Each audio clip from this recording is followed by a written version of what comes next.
it starts to get a little bit dicey. But yeah, I mean, we'll see. We'll see how fast this Blink Dagger will come for the Dragon Knight. If they're going to be able to kill this puck a couple of times. Because without the puck, they also are a little bit slow on how they want to play this game. You know, Ursa needs some time to get better through your Blink, and even then, you're not necessarily starting fights. Mars also buys, you know, sometimes you see like double bracers, soaring phase boots before Blink, which means that it's not like they're gonna be pressuring. I think like the first 15 minutes of this game might be pretty slow.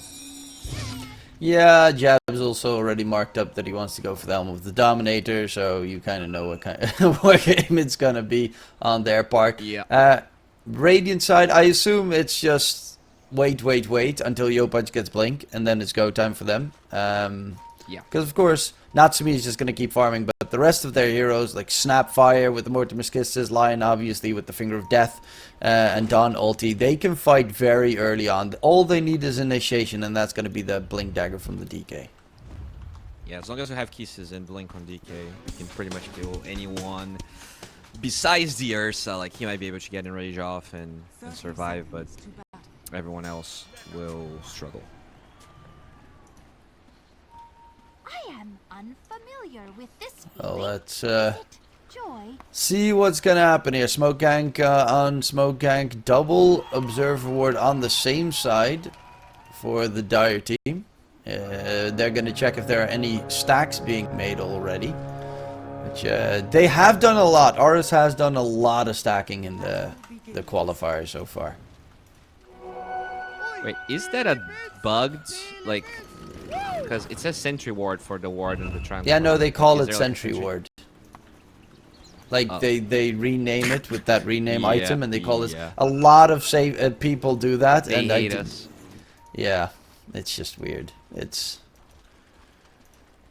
Maybe people get to think, oh yeah, the yellow thing, oh, it's called Sentry Ward, then I don't have to remove it.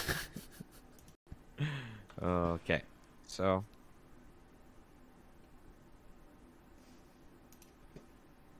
Interesting. Oh. Well, we are back here with the game. I mean, at least the pauses, even though we had a lot of pauses, they haven't been very long, right? Just some quick fixes. Yeah, should be hopefully not a return of what we have seen a lot from.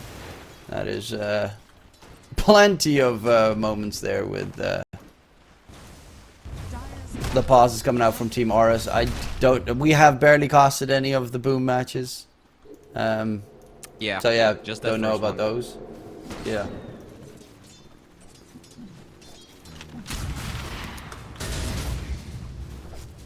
Well,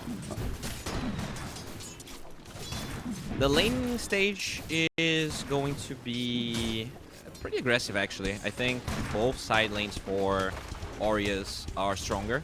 Like, Ursa has a lot of sustain with the Warlock, but I don't necessarily think that's a strong lane that they have. The Mars stuff is a bit trickier. If you get, like, a good shard block, things can happen, but, you know, you do have the Snapfire Cookie, so... It kind of depends on Cookie being on cooldown or the Dire getting level 2 before Snapfire's level 2.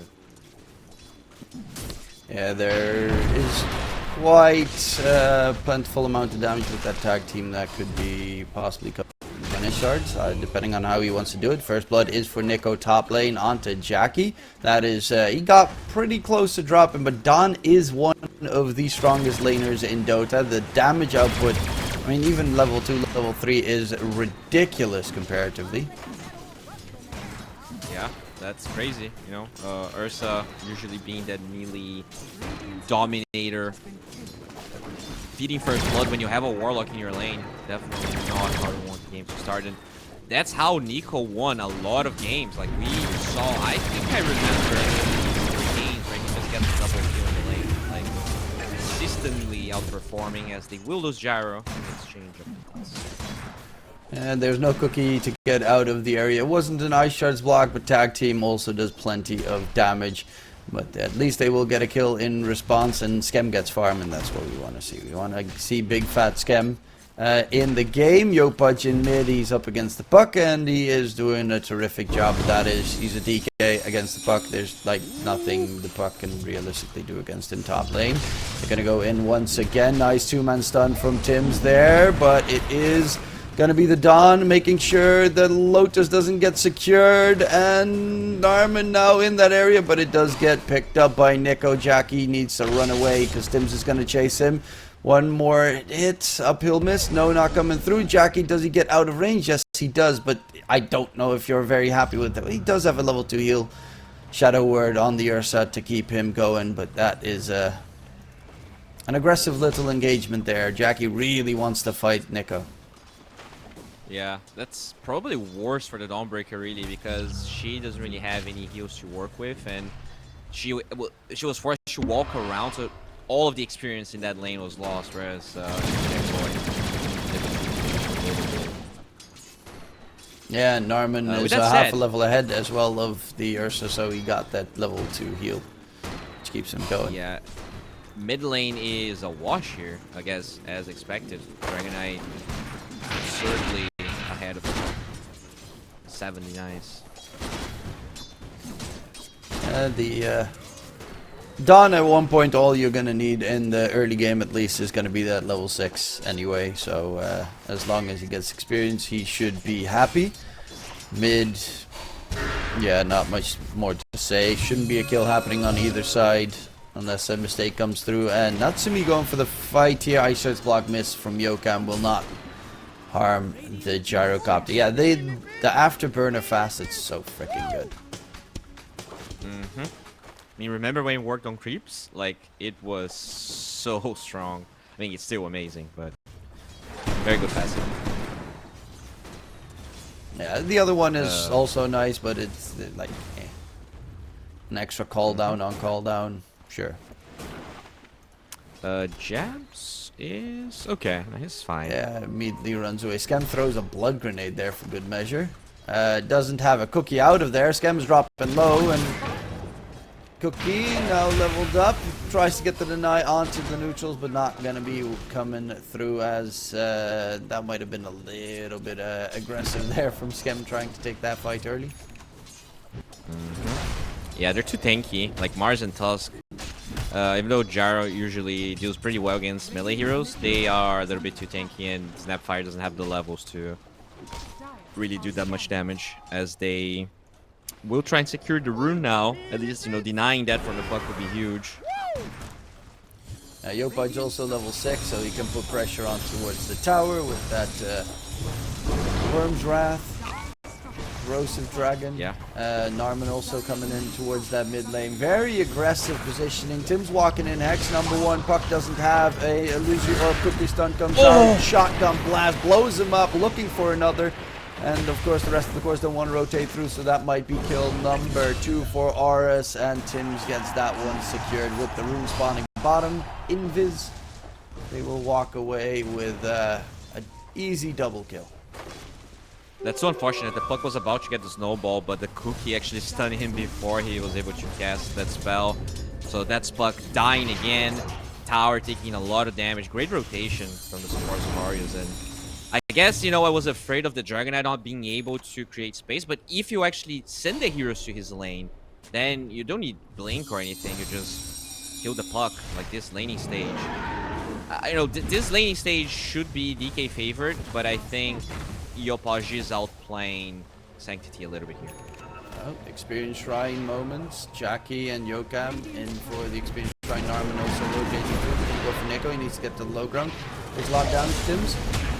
The snowball is going to deny it. Scam walks through. There's going to be fatal bombs onto 3, which is a problem for the fight. In comes Sanctity even, but the Experience Shrine's already been picked up by Narman. Jackie, they get 3 kills of their own. And boom, got a huge fight, plus double Shrine. And a disastrous engagement here. They really needed the rotations faster from their team. Yeah, 4 heroes there. Just the Mars not able to attend, and a little bit unfortunate. They were very low. Dawnbreaker was too low to really do much there. And as you said, the snowball dodge and the air spike was huge from Joe Camp. And now Jackie's got the cornucopia already at the ready, so top net worth on the Ursa, looking very comfortable in this game. Yopaj in that second place right behind him, though, is going to go for that blink dagger so that they can start making plays. Hex onto Sanctity, but they're rotating. Jabs even rotating quickly. It's got the arena available. Yopaj, golem drop. Arena available as well, and they're going to go for the the DK Dawn ulti in response. Going to get anything done here. Yopaj tickling down, will eventually get taken out. And turn is towards Schem, possibly more, because they have that amplified damage puck with a Dream Coil still ready if they want to try and chase. I mean, that's crazy. Like, they're sending 4 heroes in every engagement. This time it's the Marza rotates, Ursa stays farming in the top lane. There was a possibility for Natsumi to TP. He does have cooldown now, but at the end of the day, another great response. But tower falling, like this golem just does so much damage. Maybe we can get a deny here. Okay, nice deny. That's at least something, but yeah, Jackie is very farmed. They're rotating now towards bottom for Natsumi. The gyrocopter needs help, and he'll be able to get help. There's no DKT available. Tacking there. Natsumi is dead. Snowball out to safety, and Jabs gets that kill, and Boom is just... they're outplaying them. Yeah, they are. I mean, the laning stage started really well, but they're using the fact that Solar Guardian is on cooldown. They're using the fact that this puck is just... this Dragon Knight is not a good response hero until he has a Blink Dagger. Which will be ready, but at the same time top. Yeah, Nico, they tried to go in on the Ursa. He doesn't really care that much. Gets healed up in the meantime, gets a free kill onto Nico, and that is the damage coming now towards the tier 1 tower top lane. Crazy. I mean, you said So it, 100% rotations. win rate on the Ursa so far in the tournament. They definitely know how to run that hero, and despite all of this fighting, like this is still gonna be a really good timing on the battlefield. Already halfway towards the broadsword. It's gonna be like an 11 or 12 minute battle fury. It's just huge. And it's also the fact that the supports have that double experience. Yotam level 6. Snapfire still a full level away from it, from his ulti. Lion, same story, and those supports really need their ultis to start making plays. Yeah, DK has his blink in a sec, but if you don't have the kisses with the DK blink, you still won't get the kill. It really doesn't matter if it doesn't have it. And yeah, as you said, that one experience rune fight changed everything. I think Dragon Form was also on cooldown when they went for it, which was very smart. They knew that the Dragon Knight couldn't really accomplish much even if he attended. Because they forced that mid tower a lot, got the puck kill. But you know, the puck kill mattered way less than the supports having level 6s.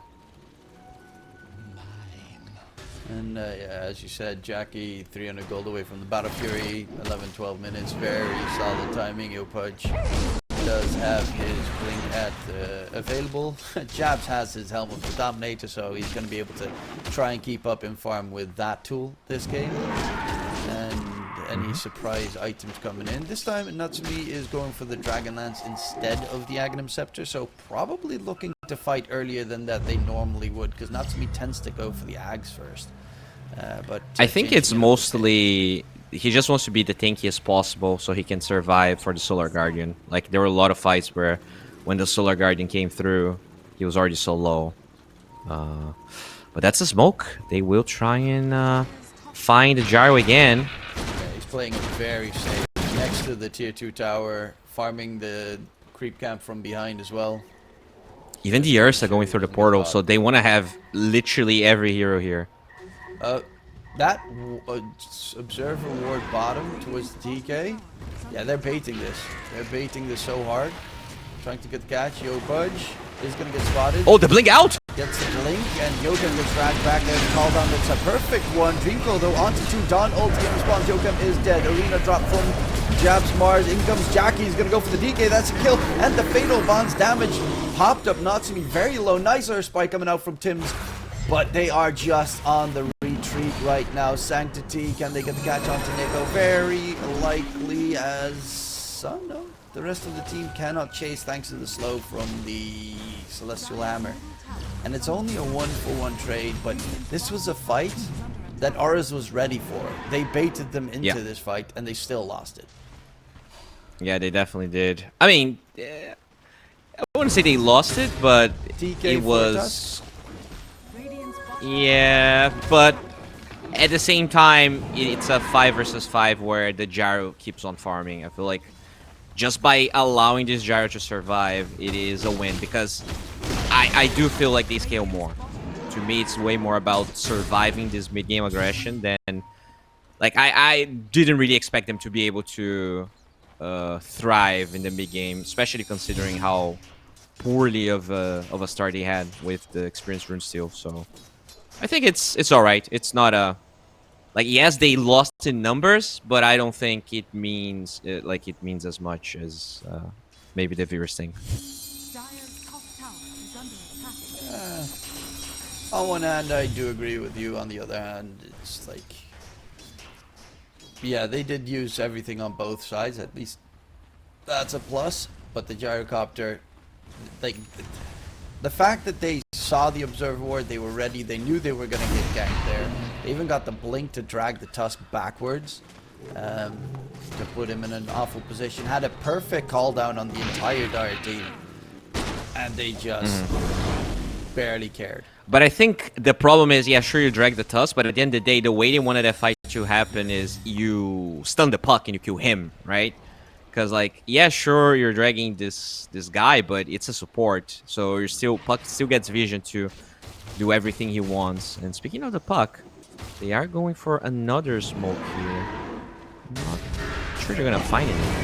They're gonna go in onto the Mars bottom lane. Dawn ulti on top. Can you run out of there? Norman with the heal. It's not gonna be enough, but puck is here, has the Doom Coil and a haste rune going in. Catch onto the Dawnbreaker. Nico dropping low. The Fatal Bonds damage also spreading to the other heroes, and it's a 1-for-1 trade. And almost getting a second one. They're on the run right now. But yeah, they get a kill where nobody is nearby from the side of Boom, and somehow they get an offlane for offlaner trade. Yeah, they still force everyone to TP bottom, and, you know, the gyro's still farming, so... And they killed the offlaner first. Which means, I think that's fine. They just need to give time for Natsumi. Like, he had a really shitty start and he needs to recover. But is this a game where you feel confident on the gyrocopter to take late game against the Ursa? Only if the Dragon Knight's farmed as well, which he is, right? He's pretty much tied with the gyro and not that far from Mars, which is like somehow ahead of the puck. If the Dragon Knight has enough farm, I think it's completely fine. Okay. I mean, yes, I do agree, because ultra late DK is terrifying, especially with like Aghanim Scepter, Bloodthorn, the whole shebang. Getting to that point tends to be problematic. They don't have good push on the side of the game, actually pretty terrible push, but they are playing a lineup that, if you... At one point, the Mars is going to have that, like, refresher combo. And then team fights are really hard. Like, Dawn ulti is not going to help you. Yeah, and that is another reason why I think this is going to go late, which is you have a carrier. So even if you control every Aegis, even if you have a sizable gold lead, this hero is just really bad at going high ground, which means that at some point, his farm is not going to matter as much. Oh, yeah. There's Omega dead. Oh! Jackie. Mana drain. Wow. That's all he can do at that stage. Poor guy. Oh, Dragon Knight gets found here. Yeah, and they have the damage to kill him off, though. There is a golden drop. Yeah, the Geopudge is stuck with outer paddle. And that is a big kill. Elder Dragon form also just popped as well, so that's going to be on a lengthy cooldown now. I'm surprised he went for... When he used Dragon Form, I thought that the call was to actually Solar Guardian and try and take that fight, but with the Lion dead, and I guess they just want to farm this Aghanim Scepter on Nico. Like, that's really the goal right now. They fortify the quick wave as well. Make sure that you get some hits in on the tower.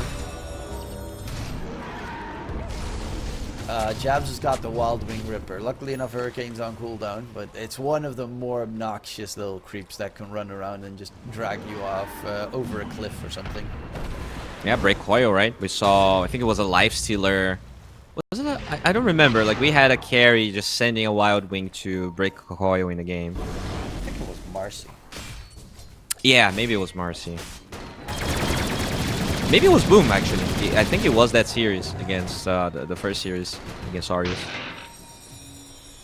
Could have been. I mean, we casted 6 series earlier. Then that's a lot of games. But not a lot of puck games, so I think it was that one. Well, Nico is close to Zaganum Scepter. That, for the time being, will help a lot. Jabs is still second net worth, is close to that BKB now. Sanctity, it's got the Blink and the Witchblade. So you do have the double Blink threat on the dire side. Oh no. And that's a quick kill onto Nico. That should be the tier 2 tower also being secured. Jackie is dominating right now as they kill off Tim's in mid at the same time. And yeah, they're just getting pressured all over the map. Yeah, and that's how Boom can potentially take this game early. Like, yeah, Aureus is better at taking towers, but if you kill everyone, then it just doesn't matter. Yeah, you can just dead, then there's no one left to defend. So I think that's a pretty ideal strategy. Yeah. Also, every tier 1 tower is still up. Most of them quite healthy. So it is not a great position to be here. Like, this Gyro cannot farm as much as he wants. Everyone's stuck in the base. Meantime, I mean, I'm used to seeing Tim's really farmed, but yeah, he's not playing the Snapfire this time. Scam does have the shard finished up, so he'll be able to at least get a little bit more farm that way by getting some creeps. The problem is all the creeps that you can get on Scam are supposed to go to your cores because there's just too little map to farm at the moment. Yeah. Jack's also going to get the shard for free in a sec. You have 2... Actually, both support shards are really good. The Tusk probably a bit better.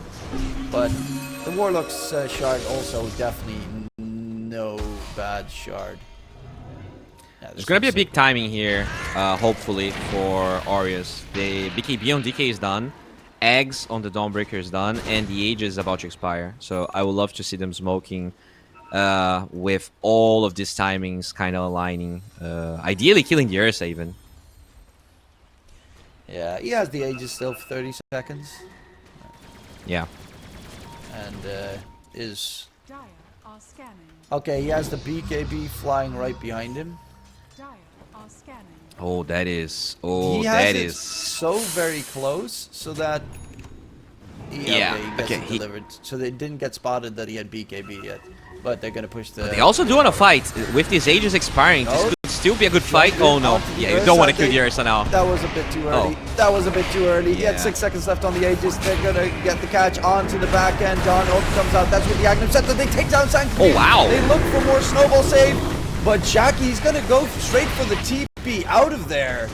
As is Jab. So they lose 2 and they're not going to continue on the fight. Honestly, that might have actually saved Aureus there, because he had a 2 stunned right in front of him. 4 of them were Fatal Bond together. Golem got dropped. I think if they just went for some hits, they might have actually wiped him. Crazy. Still, like, despite the fact they initiate on this Ursa that had Ages, they take a good fight. The BKB on DK finally allowing him to, you know, man up through the arena. One of the reasons I'm not a big fan of this Gyro is that, you know, despite the flat cannon, you're still picking a range carry into Mars. And I think the arena placement has been very good from Jabs the entire game. Like, that is one thing that no amount of farm will ever fix. Like, if the arena is actually placed, your DPS as range heroes will be severely limited. Yeah, it's... a lot is going to be riding on Jabs. He doesn't even have the blink yet, so he doesn't even have good positioning targets. We'll have it soon enough. Meantime, Gyro does finish the SNY against many stuns from the Boom Esports side of things. At least they finally get a tower here. Scam was pushing top, and they do get that one. And finally they get a little bit more space to farm on the map, as they did get a pretty solid fight.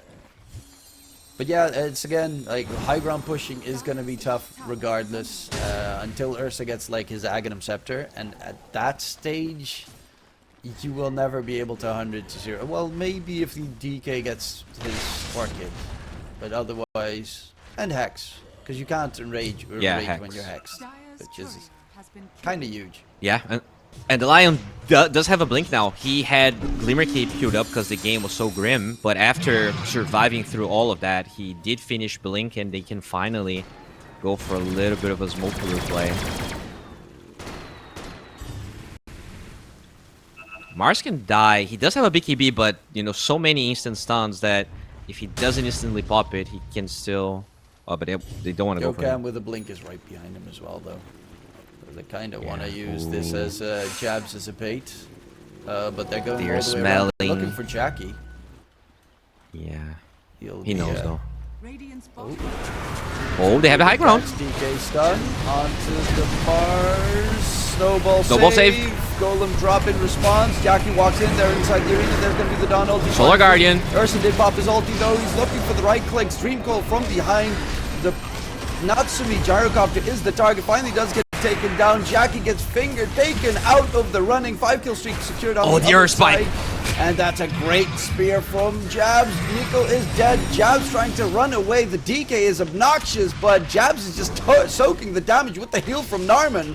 Chasing for more, says Sanctity, as they're looking for the cleanup here. Lion is being chased by Yokam, and Tims is still trying to disengage. Gets the blink back to the side, but the DK, is he going to be able to stay alive? Yopudge, he looks, oh, there's a bounty rune. Could go for that one before I drop, but he is dead nonetheless. Okay, I mean, yeah, not the ideal fight, because they lose 4 heroes for an Ursa. But it still goes to show that you have to really account for the Tusk. Like, if you do not know where Jokam is at this stage, you're just not going to be able to 100-0 anyone. It's unfortunate. They knew. That's why they ignored the Mars at first, and they tried to go for the Ursa. But I think they felt pressured to go for a move. And because they did that, they're going to lose Roche as well. Yeah, and that is going to be Aegis number 2 with the banner for a possible high ground push later. Ursa has that Basher. Is going to go for the shard next, as it's kind of a necessity in that fight. It was visible. Jackie is killable once his BKB ends and his rage ends, obviously. But the most damage dealt in that fight was Sanctity on the puck. He's got that Parasma done, so a lot of damage even with the right click. And is close to Octary. No, he's going Aeon Disc on the puck instead. Cool. Just making sure that even if the Tusk isn't nearby, he's not going to be killed.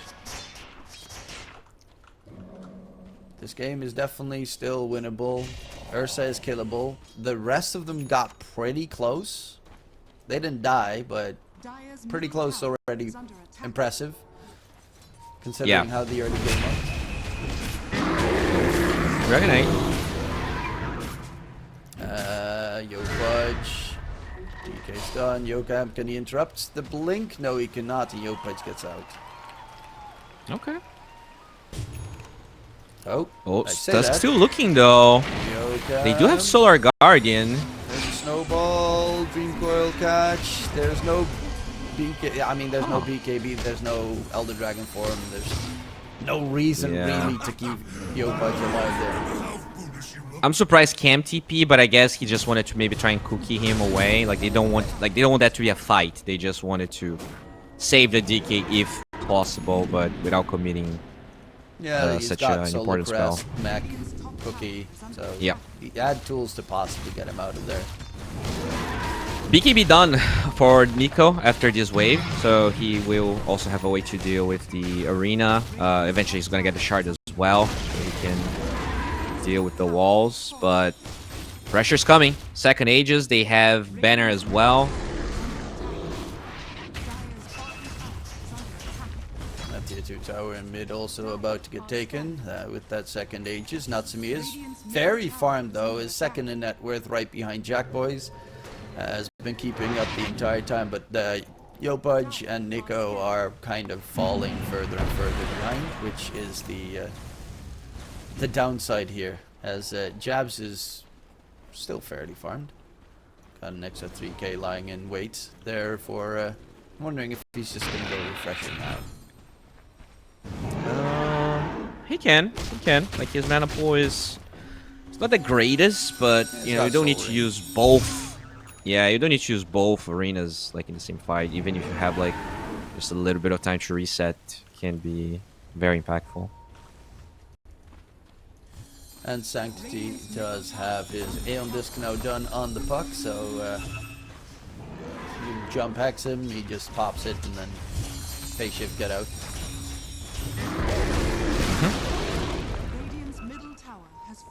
They're very much grouped up, looking for anyone that gets close to the high ground. But they're walking in the complete opposite direction. Oh, they have a ward. Nico gets caught inside the arena catch, and a perfect jump. No buy. Gone for 50. And there's high ground. That's a fresh BKB he bought. Well. Oh no. Where is the... Oh, it's on Jabs. They're not even using the banner. I think you have to give this up. They're gonna try and take a fight? He has the Aegis still for a minute and a half. Sancti gets the Aeon Disc popped. Now needs to be significantly more careful. Good glyph. And they fortify the last hit on the tier 3 tower. Okay, they actually somehow made that work. Going for... Oh. BKB from Jabs, BKB. He's just bulwark blocking any damage coming his direction. Going in, Natsumi's taking a lot of damage actually. The golem gets dropped, it gets whiffed completely. Natsumi's still alive. Oh, Solar Guardian loses his first life, has a rage again when he comes back to life. Norman is going to get taken down in response, but Yopaj, no BKB at the ready. Sancti is still here, and jump in. A spear comes out, no shard from Jabs, unfortunately. They get this catch onto Scam. Jabs is blocking so much damage with just bulwark front face. They will only lose the tusk there. As a chasing, Yopaj goes in deeper, but Sanctity, they keep on re-engaging here on the dire side. Yopaj is going to get taken down, but Jackie in response falls. And that's a big kill with the Ursa finally down in the dumps. That was really clutch from the Radiant. They forced this fight with the Dawnbreaker being 12 seconds from spawning. It was very close to this Gyro dying before the Solar Guardian was available. And even though it's like not a clear-cut win, you take away the Aegis, so you're just delaying, which should be enough. Like, I think the biggest problem right now is that you need a break for this Mars. Like, as you said, he's taking so much damage. Dragon Knight tries to commit on him, but he's doing like no damage. He doesn't really have a lot of damage items. And that fight, 12k damage dealt by the Ursa, and just nowhere enough to kill the Gyrocopter. That Gyrocopter, with all the tool, like the solar crest, the mech, the cookie, 4 staffs that his team has for him. He has the Satanic now, he's going for the butterfly. They're just making sure that whatever happens, Natsumi stays alive. Yeah, I mean, the evasion from the Solar Guardian, yeah. Like, he's going MKB now, so that's when he will be at his, you know, maximum power to Solar kill the Gyro. Doesn't do evasion anymore, by the way. That was only when it was the flying high sky thing. Oh, that's a dieback. Oh. It's now just big fat healing, right, but a faster jump. You are indeed correct. I'm not sure if he had the Talisman of Evasion in that fight, but evasion is still going to be a problem, which is why the MKB is queued up. And he's pretty close. Like, this is going to be pre-third Roshan MKB for Jack Boys. And there's also Tormentor available, so they can get a shard. Jabs getting a shard is... He has a Shivas now on Jabs. I really do like that against the healing of the gyrocopter in that fight and the sustain that he gets. Yeah. And if he also gets a free shard, then that fight, he almost had that. He would have won that fight if he had the shard, because he speared and wanted to spear the gyrocopter, but hit, I think, Schem first, so then it didn't hit the gyrocopter on the second spear. Unfortunately, it's Norman that gets it. So. Yeah. I mean, it's not bad per se. Yeah. But Nah, it it's a could great be shard. more ideal. Yeah, and he's going refresher, so that shard on Mars is going to probably take a while. Puck Ags. A lot of extra damage with the Dream Coil. And then they tend to go for Well, Mjolnir afterwards. Pretty defensive position here, which means that Aureus, you know, they were already being outfarmed, but 12k is probably the highest number we've seen this game. It's very scary to be out and about, especially when your gyro has no BKB. I mean, now it doesn't matter because Puck has Ags anyways, but not easy here, as they will smoke on Boom, but unless they jump the base, they're not gonna find anyone. Radiant are scanning. I'll creeping up here for the possible jump on the side. Can they find anyone smoked up? Roche is up in 20. That's Roche number 3 with a refresher. The dragon's found. Find Natsumi. That's a big target. Donald immediately. Can they kill him off? Jackie is trying to do the damage, but Natsumi is healing nicely. Is it going to be enough healing? No, it's not. He is dead. Nico's going to be the next target. No buyback available. There's going to be the Aghanim Scepter of Tusk yeeting back Yopaj towards the dire side, and that's 3 dead, 1 buyback used in the process. A very fat and juicy fight, and again, Jabs blinks up the high ground, boom, catches the target he needs. And it's not only that, right? His itemization as well. Like, he completely destroyed the healing from the Satanic as well as the Solar Guardian. That's how they were able to power through all of that sustain. And if they had enough sustain, the DK comes in, the other heroes come in, and maybe you drag that fight and take it. Now they might just get 2 lanes of barracks here. There's no buy on the gyro. Jabs is, by the way, only walking in bulwark form. Like the entire time. I rarely see Marses actually like use the bulwark these days. Yeah. Like, most of them forget that it's as well. Oh, Scam. And there Yokam yeets him back with that Aghanim Scepter. Yeah, I mean, this was, to be fair, a perfect timing. Like, you got MKB at the same time as you got the Shivas done, at the same time as you got the Puck Ags, Aghanim Scepter on the Tusk. Yeah, perfect jump. Really, really unfortunate that... okay, they're gonna try and force this Ursa here. 3 though. Tim's already dead. 2-man catch inside the arena. It's making that 3 down. Ulti coming up. He's trying to heal them up a little bit. Jackie's going for Yopaj. Yopaj is dead. But now Jackie does need to get himself out of there. Norman with the channel for a very long time. Buyback comes out from Yopaj, but no Elder Dragon for him. Jabs is just soaking up all the damage. Sure, focus me. Keep my cores alive, as Jackie will be able to just disengage. Roche is up though. It is 3rd Roche, so it has the refresher cheese as well. That might be an important, like a Hail Mary target for them. Yeah, you really need to get that Roche. That's your only consolation prize. But, you know, this Ursa lineup already having 2 lanes of barracks is more than enough, because they got all of that without even having Roshan. So sure, they might not have this one, but I think the lane of barracks are more important than Roche himself. And they have buy on both heroes as well. Like, they could buy and try this. Disarm is there because Sanctity hits Roche. And Norman's just going to chill with the upheaval a little bit. Buyback comes out from Jabs. Roche is almost dead. So this is a very big time. BKB on the gyro. Drop comes through. There's the jump in. Gyro, can he stay alive? He got it! Picks up the Aegis though, and that is huge. That keeps him alive for a second fight. That's up to Jackie. The Ursa's dead. He doesn't have buyback available. They can finally go for some push. Happening? He's going to chase on the enemy side of things. Jokam needs to yeet him out of there. In the meantime, they're still fatal bond. Arena catch comes in. Don ulti onto Jabs, who fought back for this, by the way. And Jabs, snowball save isn't going to be enough to keep him alive. Sanctity is still nearby, just chucking out spells every once in a while. Nico pops the BKB, it gets dodged completely. They're tightening not to be as much as possible. Solar Guardian again! Pressure, and they're going in onto Sanctity. He falls, the puck is dead. The Tusk will follow suit as Yokam gets taken down, and they keep it alive. Their tier 4s are under siege right now. But the game is still going strong. I cannot believe they won that fight. Like, Yokam kicked the gyrocopter 3 times. Like, he played so well.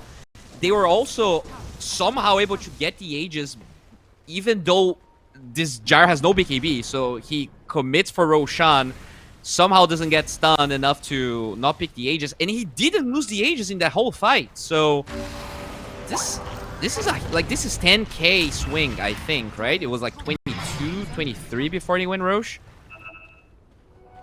and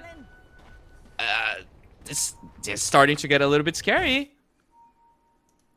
Yeah, it's a bit dicey now all of a sudden. Yeah, your 2 sets of racks down, but Gyro with the Aegis available has a buyback in case it goes wrong as well. Jab's not having a buyback is important. He did fully buy out that refresher, so now you have to deal with the double arena. But that second, that refresher eating from Dawn in that fight to get the second ulti saved them completely. Yeah. Like, if he didn't get the refresher shard, he would be dead. And so would anyone else but the gyro at that stage, because they were so very close. It's the only reason they won that fight. And now he actually has money for a refresher since he, survived through all of that. So things are getting to a point where, sure, you have this very farmed Ursa, but, he already has 4 deaths. Ursa is not a hero that likes to, Ursa cannot die too many times. I think he's very similar to TA in the sense that he, he plays from ahead, ideally. Yeah, he's struggling to kill off this gyrocopter. Gyro picks up the Aegis, didn't even die the first time. Large part of that has to do with the fact that it took a while for Jabs to actually join the fight, to get that arena catch off inside the pit. But yeah, regardless, that was a pretty strong hold, and the only course of success here for the Radiant side to try and keep themselves in the game, because if they didn't get that Aegis, the game was over.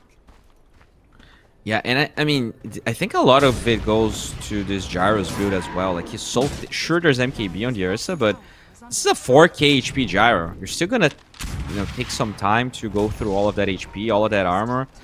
And who actually ate the cheese? Did you see? I have no idea, to be honest. Maybe the Dawnbreaker. Yeah, I think I saw it. I just didn't clock it. I was like, oh, he got healed. Then I realized probably too late why. Because I completely spaced out on the fact that cheese was also there and the refresher. I am lagging so much that, I can see 40% of the team fights. Not even joking. Like, my ping is extremely high to SEA. Huh. That amazing Brazilian interwebs, as I've been told.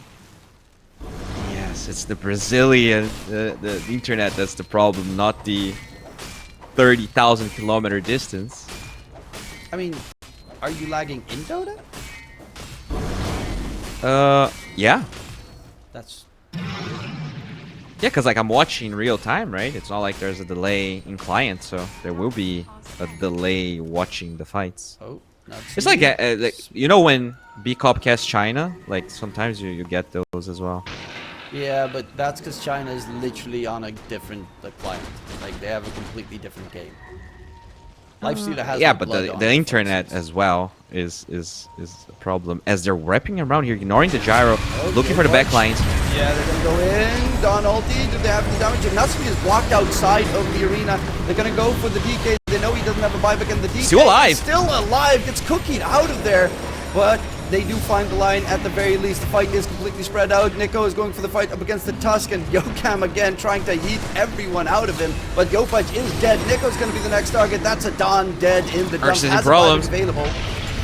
Oh, the cookie finds almost the Ursa. Take down Jackie. The Ursa falls once more. And this is very doable. Natsumi is going to chase after Jabs, or is he? Because Sanctity still has a lot of damage, and there's no more BKB on the gyro. So you have to back off. I don't think they can kill this gyro. Like, this is a very risky buyback. He has Satanic still. If you miss spears, it's going to be a little bit tougher, as they're just going to yeet Natsumi back and try and bump him down. Natsumi pops his Satanic, tries to heal up. Jabs is dropping low. Jabs is dead to the kisses. What is happening? I don't really understand the continuation of this fight. Hex onto the They find a Hex. Puck could be dead. And Sancti should be able to get away thanks to Yoka. But yeah, I don't like Natsumi still has an Aegis. Yeah, You can't that's kill him right. Like, twice without the Ursa. that's such a weird buyback. I think they miscalled that entire fight. This was a 24k goal lead, and we're back to 7. This gyrocopter is starting to become a real issue. By the way, I haven't noticed, Yopaj is 0 and 8 on Dragon Knight. That's kind of sad. Yeah, he's got the nullifier. You know, that's his impact in the team fights at this point. Scam is close to overtaking him. But yeah, that fight was obviously DK got pretty far away. But the re-engage without Ursa, especially because Jabs, you know, he doesn't have a buyback, felt weird. Narman was walking with his team, but he had about nothing. Like, Narman was out of spells and had 200 HP. Standing there, oh, if Gyro hits me with one flat cannon, I'm dead. Yeah, maybe they were like, yeah, the Aegis is expiring, we can kill the Gyro, but I don't think they can kill him once, let alone twice. Especially without the Ursa, right? If you don't have the Ursa, you're not gonna kill this Gyro, I'm sorry. He's just way too tanky. And even with the Ursa, it's already a struggle. He's going for the Ags. He also has the Urshock now with 2 charges, and if he gets equipped Ags, significantly increases his survivability. To an insane amount. He definitely needs that. They also need... They're gonna go for the smoke, but remember, Puck has no buy, and Jab still 1 minute 20 for his buy that he has no money for. Yeah, no money. Jackie, no. Does anyone on the die side? No one on the die side has a buyback. This is really weird. Like, on the Radiant, it's only Nico that has a buyback. Jump comes in, Golem gets dropped inside the arena. BKB has been used on the Dawn. Ursa coming back. More Jackie's gonna go for the gyrocopter, but Jackie needs to be careful. Pops his own BKB, drags him out of the base. There's a Walrus kick nearby, so Natsumi needs to fall back as well. And look at the amount of damage the Dire side has taken without doing almost any to the Radiant. yeah, Now they're gonna smoke I think up. they're trying to... Yeah, this is a good move. You know that the first arena was already used, and 2 BKBs from Jabs were used as well. So, oh, if they can find this Puck, Sanctity. And this can cool down.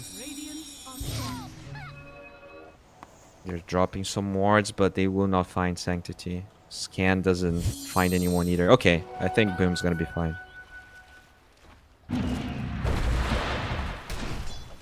Also, Nico almost has that refresher. He went for the AC instead previously, and he's getting the refresher delivered right now, which means he doesn't have a buyback.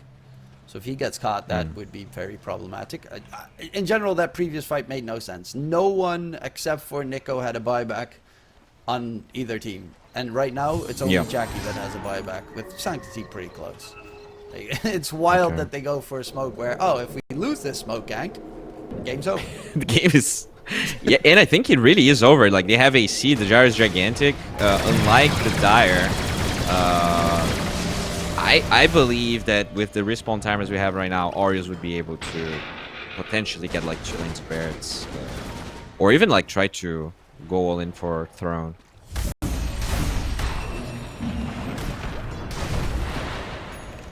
Okay, so Swift Blink on the Gyro. He sells the Butterfly, knowing that now Ursa committed for MKB. So I think that's actually pretty smart. Okay, top side though. They are kind of close to each other. Scam gets spotted. As Jabs is very close to Scam, but he's going to get the TP out of there. In time, a minute until Roche respawns. And that, again, refresher shard, pretty impactful to have. Sanctity would love to get a free one before he has to buy the full refresher orb. But yeah, Jackie is just, it feels without the axe, he dies so fast. He does, and they don't really have... I mean, they have the snowball save, right? That is the one saving grace for them. You have the kick as well to maybe kick whoever has the highest DPS away from the Ursa. Joker has been playing really well. To me, he has been the MVP of these mid-game fights. Just always staying alive and being annoying. Yeah, with those good old kicks, he also has a PKB now, so a lot more survivable. But on the other side, you have a Swift Blink Gyro with a Daedalus. They didn't really have like that massive amount of damage output. Now they do, in a very quick succession. DK still is like, okay, he's a thing. But all he does primarily is just soak up damage. Yeah, he's definitely this big meat shield. Does have a stun as well, which helps, but overall, like his goal. I mean, considering like, his goal could have been the second carry, but unfortunately, like even 47 minutes in, he's just not too farmed. Roche is up. I think he did get scouted by the Tusk. So It got taken by the Dire team, so there will be a roar if they go for it. yes, it was snatched by the Gyro. That's the only like downside there. Like you have that audible cue. There's also the creep wave problem, right? Because they don't have any mobility heroes on Radiant, and with these two lanes of barracks, it is hard for them to... Yeah, I guess Dawn... Yeah, you're right. But she has to be showing here. And yeah, they're trying to just keep the Gyro.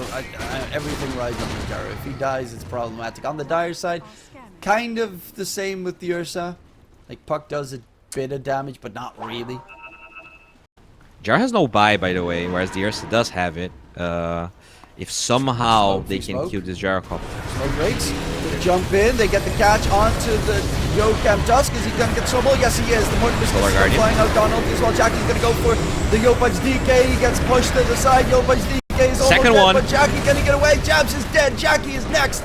He's in trouble. Has no more rage available, and they lose 3 right next to Roshan, and that is disastrous here coming up for Blue Esports.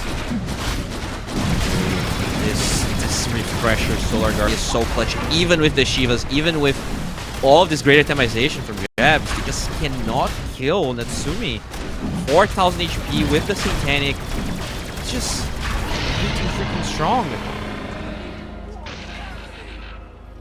Well, the pesky Puck is trying to make sure there are no creep waves going to the Dire side. Yeah. Be a little bit careful though, as Mid-wave, he though. will fall back, but they have a buyback on 2 of their Dire heroes, which at least is a plus. The biggest problem is Yokam doesn't, so you don't have Yokam for 50 seconds and he's got that walrus kick. Honestly, I think you don't buy back anyone. I think you give up your mid barracks and you see what happens. I really think if the Ursa buys back here, you're putting yourself in a terrible position. Ooh, or a Puck almost gets found. Yeah, almost caught Sanctity there. He does show top though, which means that they know that the Lion cannot attend this fight. It's very much alive.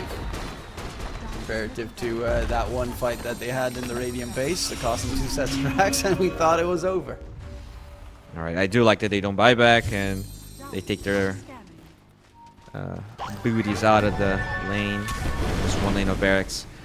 I am so impressed by Aureus. Like, this is the type of game where I think a lot of teams would have crumbled, considering how terrible of a game both... I mean, literally every core had. Like, they had nothing. 2 Aegises in a row for the Ursa. He had a perfect game.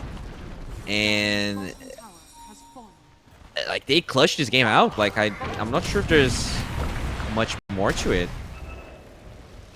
Yeah, obviously the game is still going, and one good catch could decide everything, but the problem is they need to catch that pesky Nico Dawnbreaker with the double Solar Guardian. That keeps him alive. Good luck doing that. Jackie is... Yeah, he's close to that equipped Ags. And he kind of really needs it as well. Just the cooldown reduction on his ulti down to 18 seconds from 30 already is a big plus, but the fact that you can use it while stunned.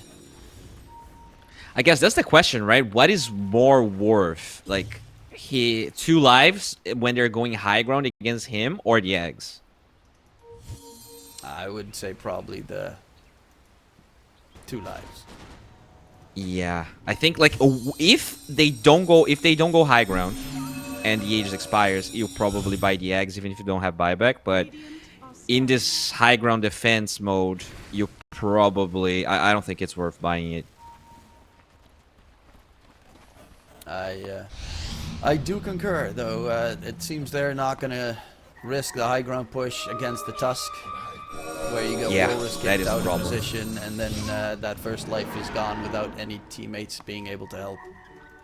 Yeah, it could be like Warriors punch into a spear in like almost tier 4, so you gotta be careful.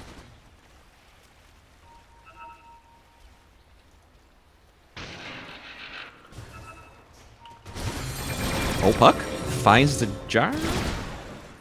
Yeah, but you don't... Dawn is always there. Like, that's the fearful thing.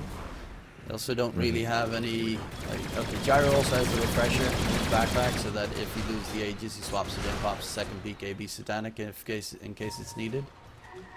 Yopaj also level 25. I would have assumed he would have gone for the Dragon Blood HP regen, and especially the extra 12 armor. Yeah, there's no break this game, right? I don't think anyone has a Silver Edge. And all he needs to do is soak up damage. He has Ags now, so he has that unobstructed pathing. That's kind of cool. Yeah, very good this game. Because even if he gets kicked, he can go through the cliffs and everything. Also same for the shards. As they find Mr. Jokem here has to BKB. Missile might. Actually, okay, dodged. Ooh, nice outward good old staff. outworld staff.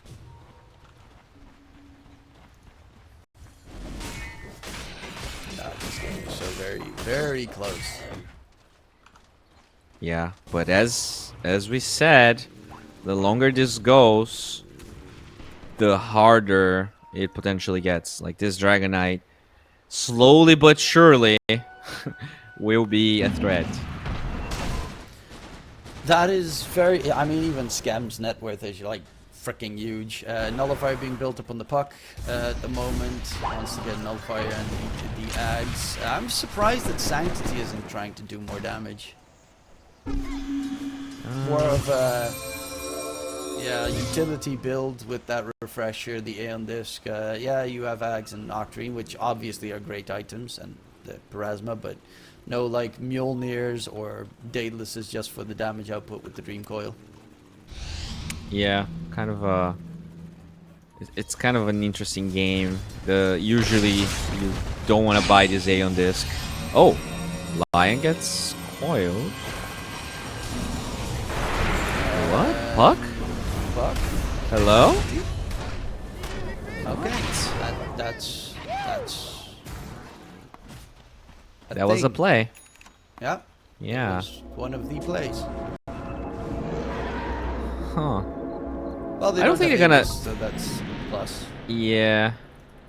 But okay, this is a move. This is a moment where you want to force this buyback, but you don't necessarily want to commit for the high ground. Like, I think you posture, but you, especially because your dragon form is. Oh, it's actually gonna be back up.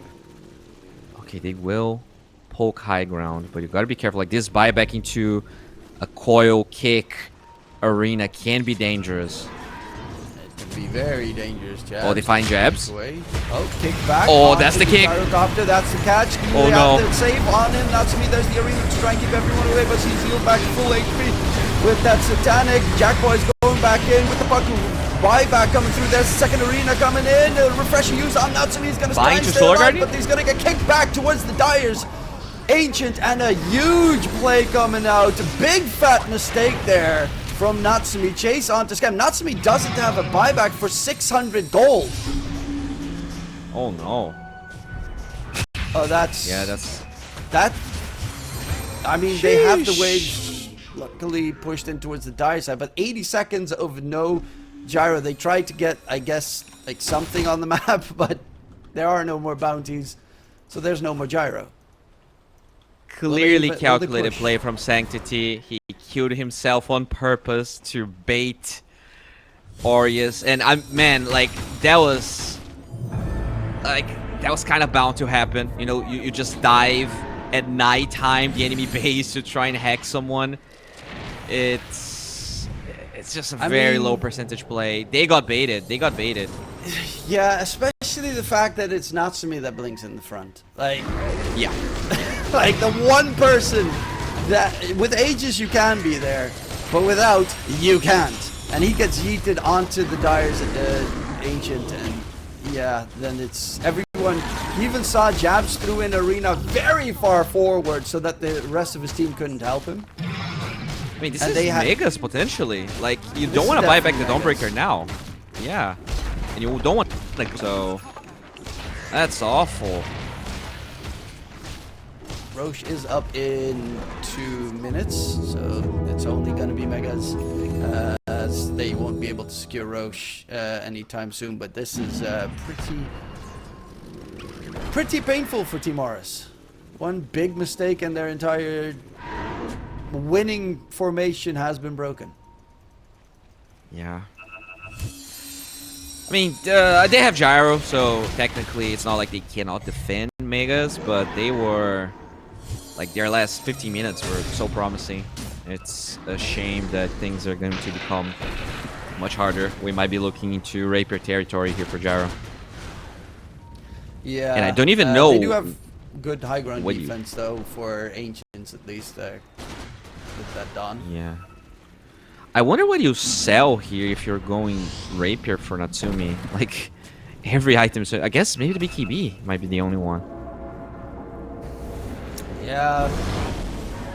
Well, no. Because status resistance is also... He's 24/7 Yeah. stunned. Oh, man. Yeah, it's a rough one. Yocam walking up. There's going to be a catch. Toss Nico to the side. They take down already Tim's. No buyback available on Tim's because he is... yeah, that's a solid dieback. They get a kill. They walk out. Dragon Form News. That's going to be Dream Coil number 2. Sanctity needs to be very careful himself. As they're going to go back in. Yocam with the kick onto the Gyrocopter. Don ulti comes up. Natsumi trying to heal up Jackie. Wait, dropping Ursa. low, though. Jackie is almost dead. Needs to get himself out of there. Gets the charge away with the ulti. Yocam Tusk is dead on the side. Has a buyback. Jabs is being chased by a homing missile. Has a blink, but doesn't use it. As they're going to go back in onto Natsumi. They know he doesn't have a BKB. Can they kill him off, though? Jackie's going to go for the fight. Golem drop because of death. Double two-man spear kill coming in. Natsumi's dropping low. Gyrocopter is getting taken down. He is dead. Dawn ulti too late, and that means it's a free Nico kill coming in. They bought back on the DK. Actually, I'm saying free, but Jackie needs to stay out of there, but he's going to get taken down in the end thanks to the Pyrrhic Cloak from Nico. So Jackie falls. But they do manage to take down Gyro, force out a Yopaj buyback. Yeah, they have the Gyro buyback. Only the Lion that doesn't have... Lion will be up, because they have Glyph. So, when you add everything, they definitely can defend. Cheese being passed... So, I think the cheese was never used. I think that's the cheese from 3rd Roshan that was saved somewhere. Yeah, the tier 4s are gone now on the Radiant side. Roche is up. I guess they'll just wait until Ursa respawns to get Roche. Yeah. But, I mean, these fights have everything. This is Southeast Asian madness. And we are 60 minutes in, by the way, which means that with all of this wait for Roshan, we will get to see everyone's tier 5s, or at least most of everyone's tier 5s. At least the dire side's tier 5s. What is the best tier 5 here for the Ursa? Deso too? Honestly, the tier 5s are very disappointing comparative. I think it's either Deso 2 or Spider Legs. You sell your boots and you buy something else. Jabs pops a BKB for good measure. Huh. Okay. I mean, Helm of the Undying, right? Yeah, it's okay. I feel like Helm of the Undying is better for like Dawn. Gyro, I think is actually Yeah. just so you can get some Yeah. flat cannons out.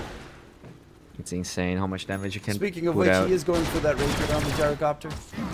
Or it's queued. Yeah. You do need it. Well, who gets what? Jackie. Oh, he could also take that refresher for. Wait, the Aegis is on. Oh, the puck. Wait, doesn't he has his buyback? He doesn't have buyback, right? Yeah, but he has it in Yeah. a minute for it. We'll see if that's a mistake, because this Ursa can definitely die. We saw lots of fight. Like, the Dawnbreaker does a lot of damage to the Ursa. Wow, Ursa has Divine Regalia. The outgoing damage increased by 20%, but if he dies, it disables it. Pretty disgusting on Ursa. We have Book of Dead for Tusk. Book of the Dead for the Puck. Book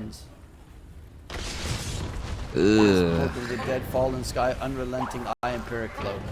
Honestly, Fallen Sky is best. Yeah. Yes. Okay. I mean, he might have actually kept the same one that he had, so that because Ursa just died from it against Dawn. From the low key, I think Unrelenting Eye was not bad this game.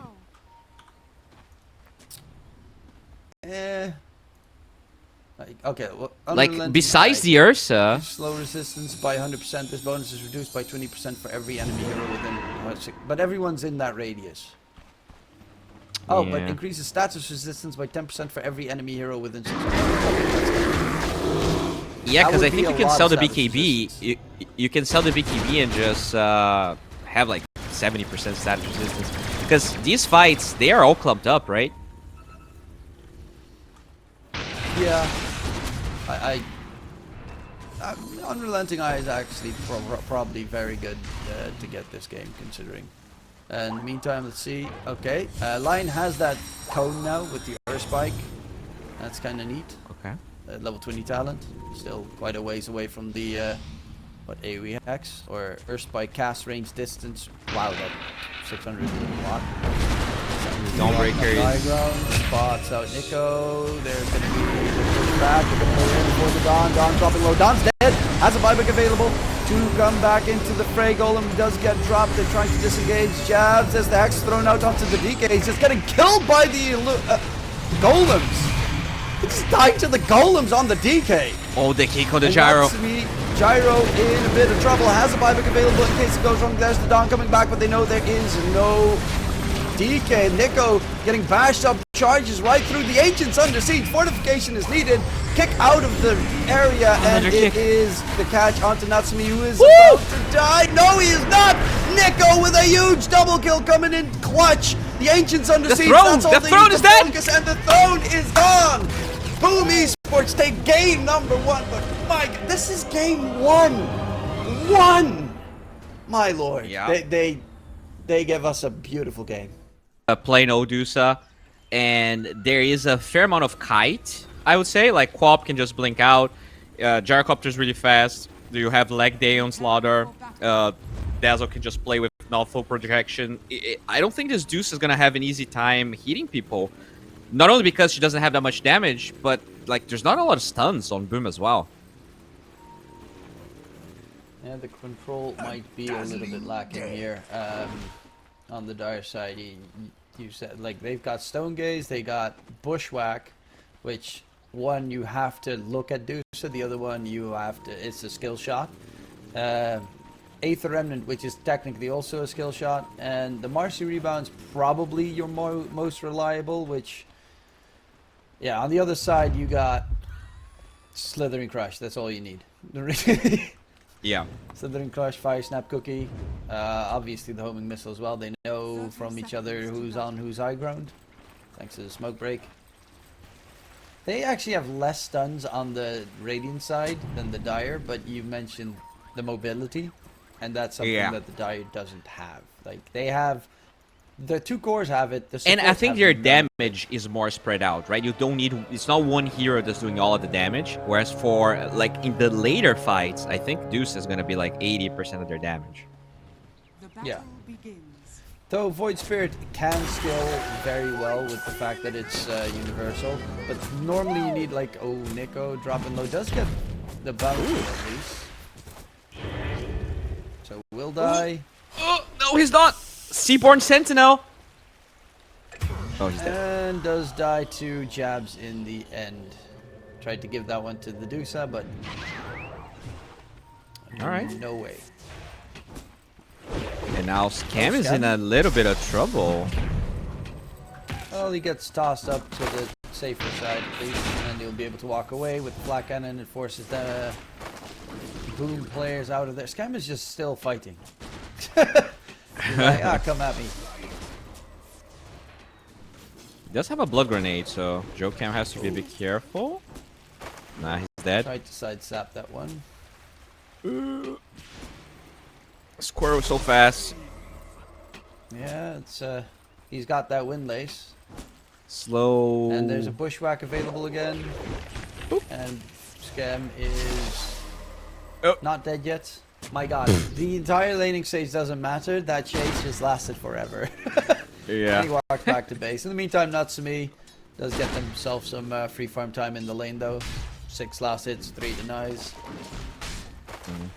Scam will be a bit sad, but Surprisingly, as long as Sanctity they not don't lose getting. the experience shrines this time. You were talking about dissimulate. Like, that's how much players hate dissimulate. Like, he doesn't even get dissimulate to dodge the dagger. It is quite a weak spell in that regard, even though it's really good to dodge the Queen of Pain. But yeah, Quap is just harassing heavily. The bottle Natsumi. delivered to Sanctity should be fine. Natsumi taking some damage, but in response, Dazzle's here as well. And the God, they take such a heap of damage. It's also the minus armor from Weave, even though it's like 0.5 at the moment on Dazzle with a couple of levels. You will constantly get that minus armor debuff on enemies and armor buff on the gyro.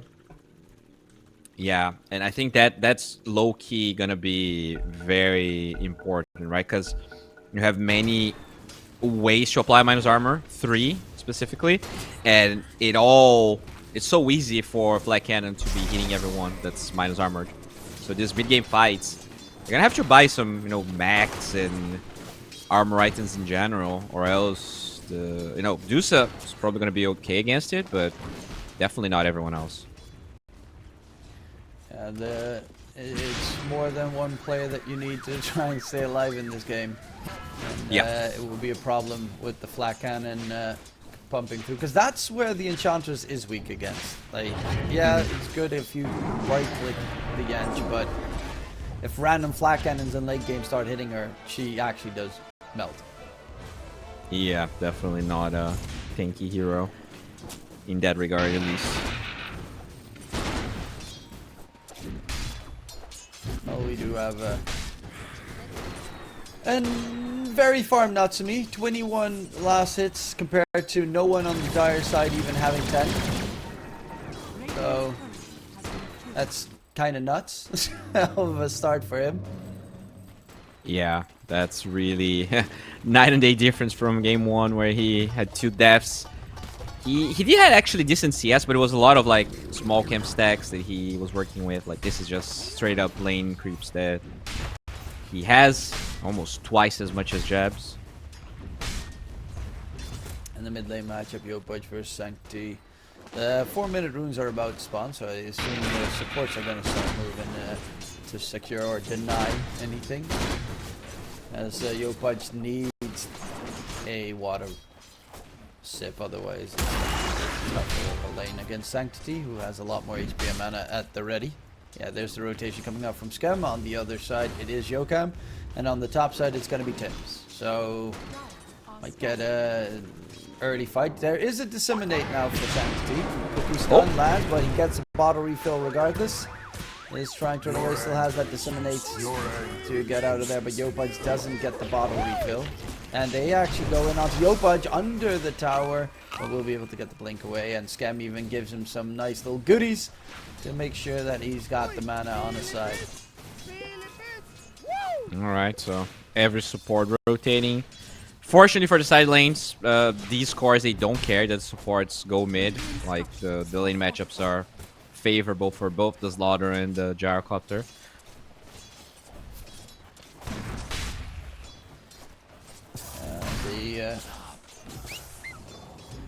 Natsumi is clearing up the creep camps the entire time at the same time as the lane creep, so it's very interesting to see. He's way ahead of everyone else. Yeah. He's having a pretty good time.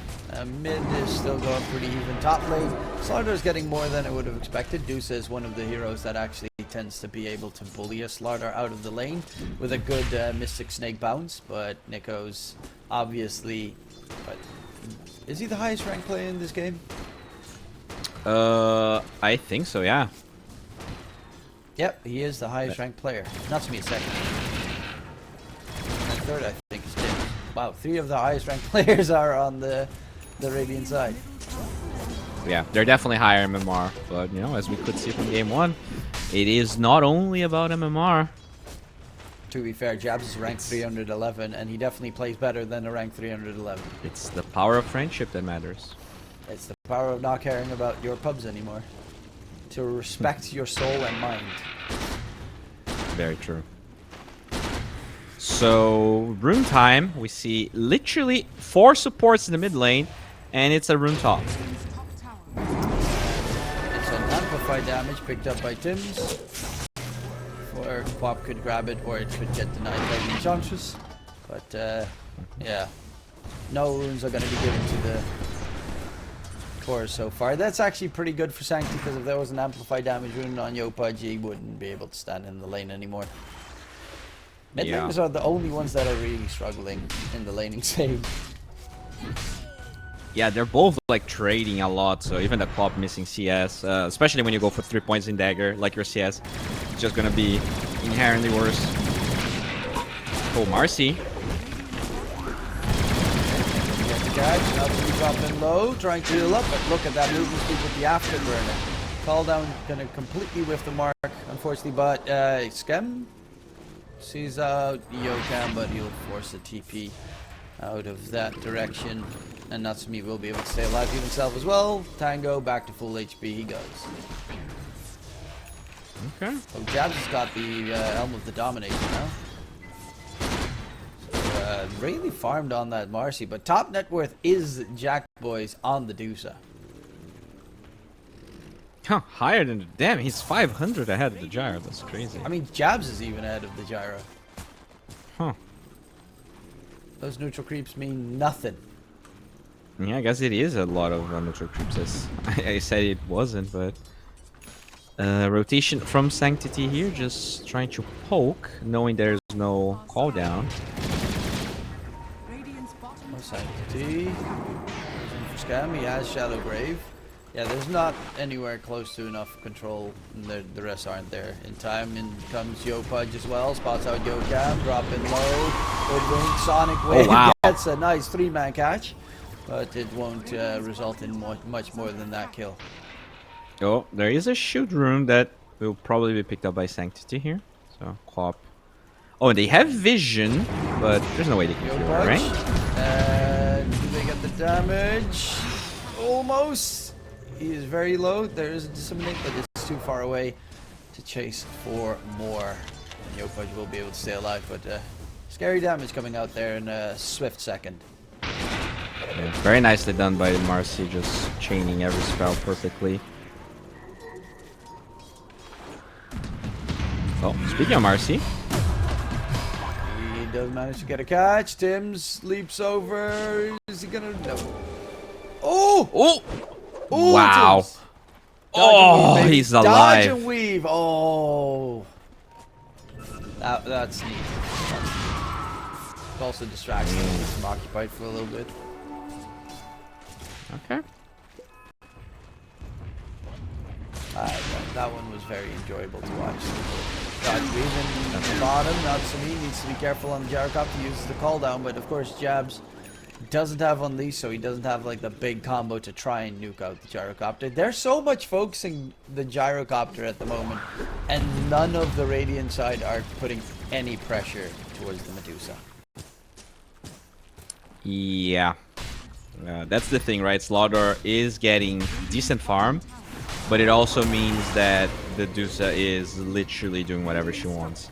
But 700 gold for the Blink Dagger, so Nico will be ready to do some stuff as they're looking. Nope. Yeah. He doesn't land, but does lose a decent amount of mana. Armin's here, and that is the end of the chase with the Void Spirit coming in from the other side.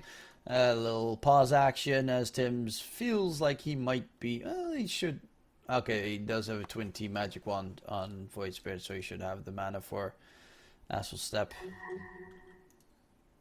Alright, we're back. Can he get away? Right, no, with the TP from the Hoodwink on the other side, don't really think that's possible.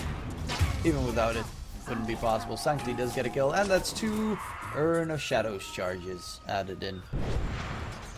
Okay. Illusion Rune for Yopaj. Finally gets to yoink a rune. But, I mean, things are looking very good for Boom again. Like, it feels like the first 5 minutes are always a little bit of a struggle for Boom, but when you look at it, safe lane tower already down on the side of the Radiant. You have this Dusa free farming, and Quap is not having a great time here. He's so focused on keeping Sanctity low that he's not getting any farm to go. Yeah. A good jump, but there's no big spells behind it. As I say that, he has the Sonic Wave available, but Scam gets taken down. In the meantime, by Jab Sonic Wave? bottom side, Sonic Wave catch onto Sanctity. Is he going to take it down? He still has Shadow Strike. He's earned. Charge actually Denied. keeps him alive as Yopaj dies. Damn, that hurts. That very much hurts. Tried to outplay him, but unfortunately, Sanctity is pretty good. You saw it on his buck last game. Now on the Void Spirit. Dodge and weave his way through, and Yopaj is now bottom of the course. Yeah, that feels really bad. That the one heal tick from the urn was enough, and I mean, yeah, you're gonna rely on the Slaughter now. Like, the Blink Dagger is 50 gold away, so Nico, he needs to do a lot in the next couple of minutes to enable this Quap back into the game, because with this build, Quap just doesn't, like, farm back. You need to get kills. And those kills, like, you can't really kill the Dusa. You need to spend Not really. a lot to kill the Dusa. I think this is just Not a without... game where they need to extend Sorry. the game as much as possible on the Radiant side and try and get it late. Yeah, it might be the case again. I think they maybe could have killed Dusa, but not without Mortimers. And that's the second game in a row where... and this time I don't even think they lost the experience room, right? They just don't have level 6 on Tim's. Yeah, they're roaming around quite a bit. Scam is level 6, so he does have that Noth's projection. But it's really a game where both sides want to kind of... Dire has more of an aggressive approach. Radiant has pick off. But both of them kind of are just content with farming until very late. So that's a smoke here from Boom. Looking for... I don't think they can kill... I guess if you land a bushwhack, you might be able to kill the pop. Nah. Maybe even a sharpshooter thrown out for good measures. Going for that blade mill. First item, unsurprisingly, Jack Boys is done with the Manta. Yep, full Manta being delivered to the Dusa. He's farming up the Radiance triangle as well. Jabs, second net worth, very closely ahead of Natsumi, who is going for the Agnum Scepter in this game. As his Slaughter going U Scepter, by the way. Very interesting choice. Okay, I guess against the Marcy jumping him, or jumping anyone. I guess it's a way to like lock down the Dusa when she OTs. Like maybe you just I wait think till it's a somebody's combi. out. It's good against like the Marcy when he ulties or the Dusa when he ulties, both of them. Yeah. And fantastic to hold down. It is weird Okay. to see it as a slaughter item, because normally it's like Mars. It's Arcane Room scooped up in front of Sanctity by Nico, and the Blink Dagger reveal comes out. We're gonna try and get this mid tower here, which they game one it took them a long time to get at first tier one. So this is nice. TPs though. Yeah, Sanctity. Ooh, again the bushwhack missing the mark. Nico gets himself back, and no deaths happen. I do miss the disruptors right now, because there was always a glimpse when someone died. Now there's just nothing. I think that's really one thing that Boom has done really well in both games of this series. Like, they are very defensive of their towers. They don't want to give it away. Even the Dusa TPing. So overall, just making sure that there's a lot of space for the Dusa to farm without any threat. I think that's pretty much spot on. As they are content here on the Radiant side. And as are we. I mean, we see a Deuce. I always had that with Alchemist, where I just love watching an Alchemist farm for a long time. Just relaxing. Oh, jump in mid. Yo, Pudge. Sharpshooter not going to be able to connect. I know it's one of those things. I just enjoy how pro players can optimize farm patterns. I like seeing Luna farm, like the sound of the glaives bouncing. It just tickles my little brain. Yeah, that's also a nice one. Especially what I love to see Luna push the like high ground, where it's just like, oh, there's your base, bounce all over the place. Oh, there was your base. Yeah. But did you watch this? Like, they literally just went down with 2 heroes and took mid lane, and there was no response from Aureus. Like, I think it really shows the difference between how they approach this game. While they're mostly farming here on Aureus, it really feels like Boom cares more about their towers, and it just allows this Dusa to be 10,000 net worth at the moment. Like, and when the butterfly is up, all the minus armor is not gonna feel as strong, because you know you need to land those hits for the minus armor to even matter. Yeah, and it's gonna be a while before Gyrocopter has an MKB, because he's almost done with the Ags. But afterwards, that's what BKB after, and maybe MKB then. But I don't know if you're tanky enough at that stage. Yeah. Dazzle does have. Nothing happening there. They just constantly throwing spells at each other, keeping each other at 80% HP. But there's a jumping on field, but this time around, Jab showing for fun. And the sharpshooter from Yokam, and yep.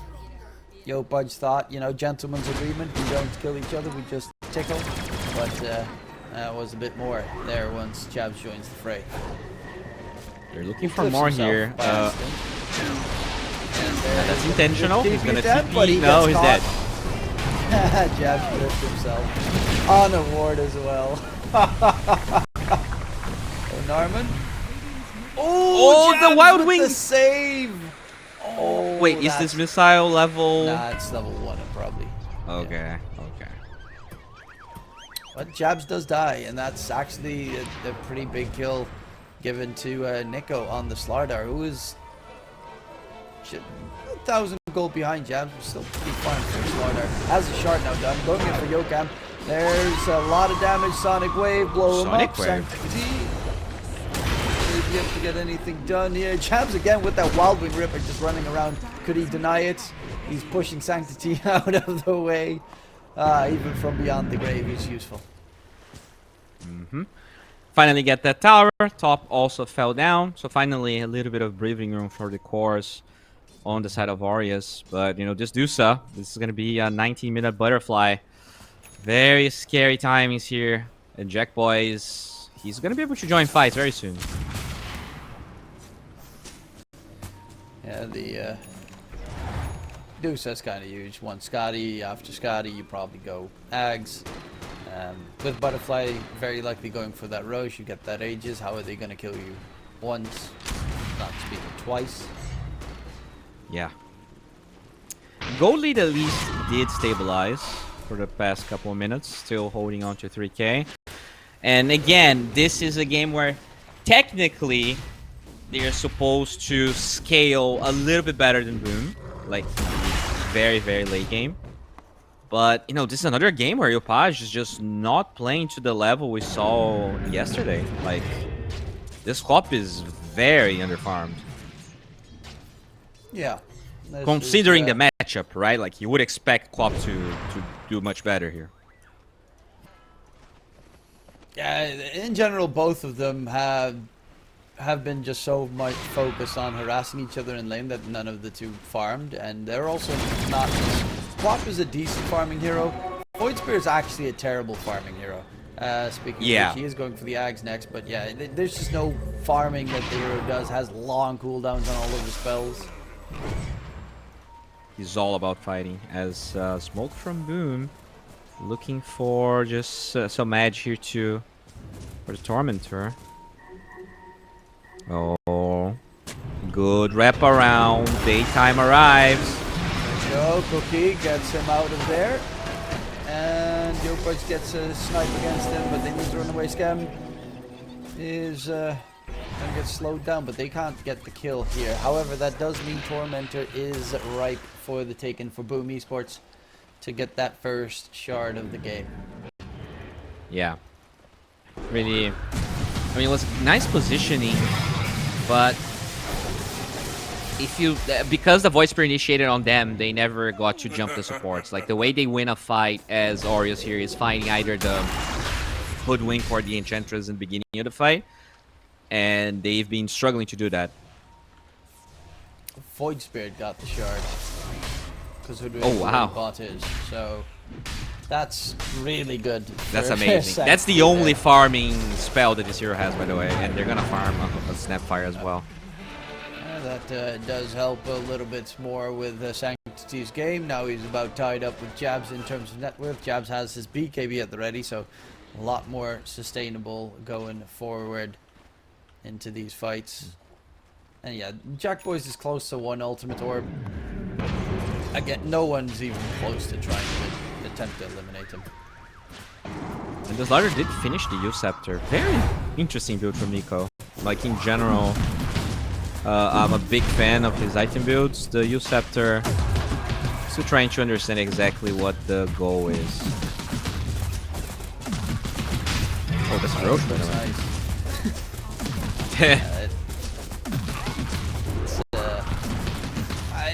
It's good against, like, you know, Spirit Buster's about to kill you, and combos like this where they want to sharpshooter you with those shenanigans. But yeah, for the most part, it's going to be about that dude. So stone gaze, you lift her up. She doesn't buy BKB normally anyway. Sanctity takes a lot of damage though. Sonic Wave gets pump faked as they chase him, but Sanctity still had one more astral step and dodges it completely out of there. So no Sonic for a little bit, and they're about to push that bottom tier 2 tower down.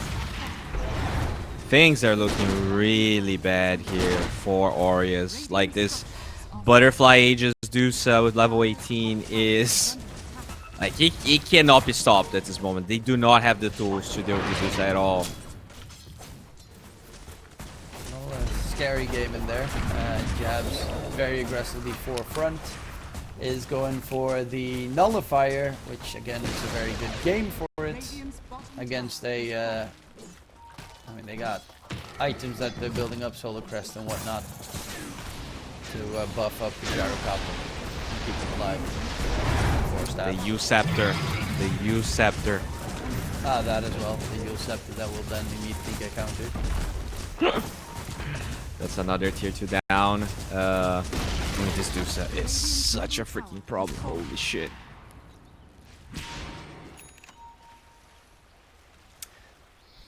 Do they go high ground that easily? Yeah, they kind of do, right?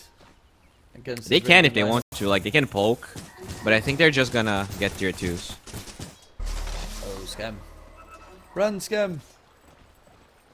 You're dead. Yeah, he's dead. Very much so. No!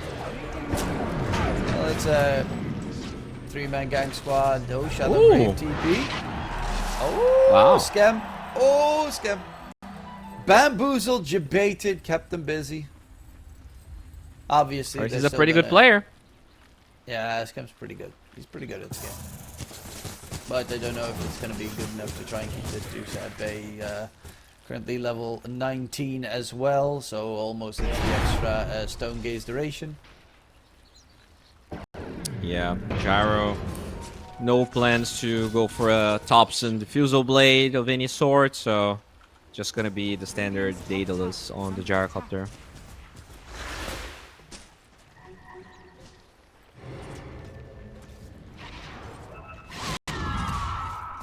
And a lot less flair than last game. A couple of ganks here and there, but it's just Deuce farming, Gyro farming. Late Yeah. game Dota I mean- is the plan here on both sides. Slider does manage to get the catch, but a 3-man bush. Oh my lord! From jabs as well. Pops the ult to go for Nico.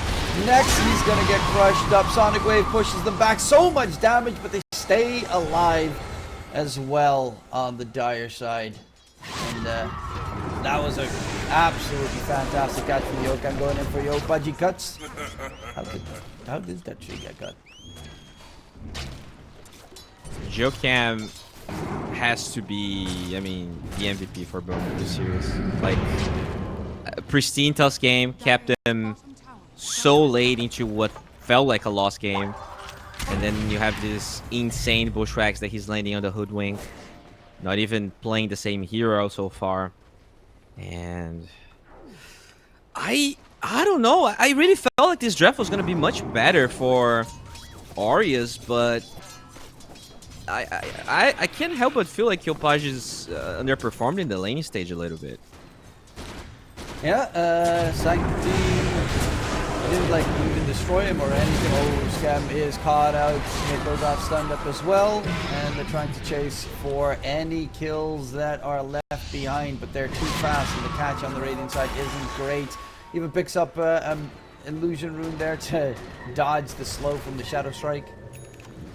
And they back off. Jack Boys TP's in, jumping onto Natsumi. Oh, no. He does have a BKB to try and run away, but is taking a heap of damage. Jack Boys got that Scotty available as well. And Natsumi, can he get out? Yes, he can. They won't be able to finish him off, but there's no BKB for another fight on the Radiant side. Still have an H for another 25 seconds.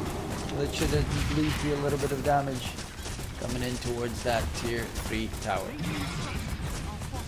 Yeah, they're gonna pop the glyph. Age is about to expire, but honestly, it feels like this dude's like they can kill the Void Spirit, so you can imagine how hard it would be to kill Jackie. Yeah, it's the Void Spirit, like, he's just getting out every time. He's got that Resonant Pulse as well with the Aghanim Scepter, so he got the 2 shields. Then you have Marcy right behind him every single time to help him out. They've got the Solar Crest on the Enchantress, because they have physical damage primarily on the Radiant side, so Solar Crest is all you need. And there's a Nullifier on the Marcy now, so the Radiant doesn't have the best defensive tools. Obviously Shadow Grip still works against it, but yeah, that's going to be a set of rats. No response. I mean, they can keep going, right? They're gonna wrap around here. They were trying to finish the Slardar eggs before the fight, but it's just not gonna be available. So, oh, they're going top. So this wraparound is gonna take so long. And they know they're wrapping around. They're trying to block the wraparound. Sanctity is already standing in the front. Yeah, Going Jabs as all the well. way around. They're going lane around. I mean, they love yeah, that your ward base vision. though. From the observe ward, at least. But their tier 3 tower's about to drop. Tim spotted in the trees. They do get the jump, but Yokam gets away.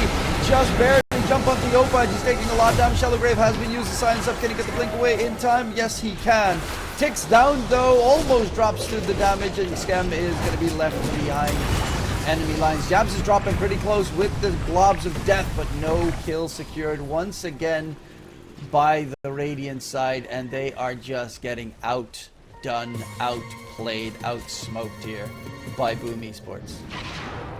They really are. I mean, it's a nighttime fight, so getting the jump's not gonna be easy. They don't have any nighttime vision heroes to look for the Hoodwink, and that's kind of we alluded to. Like, you need to find a Hoodwink or the Enchantress, because those are the heroes who are gonna be able to burst.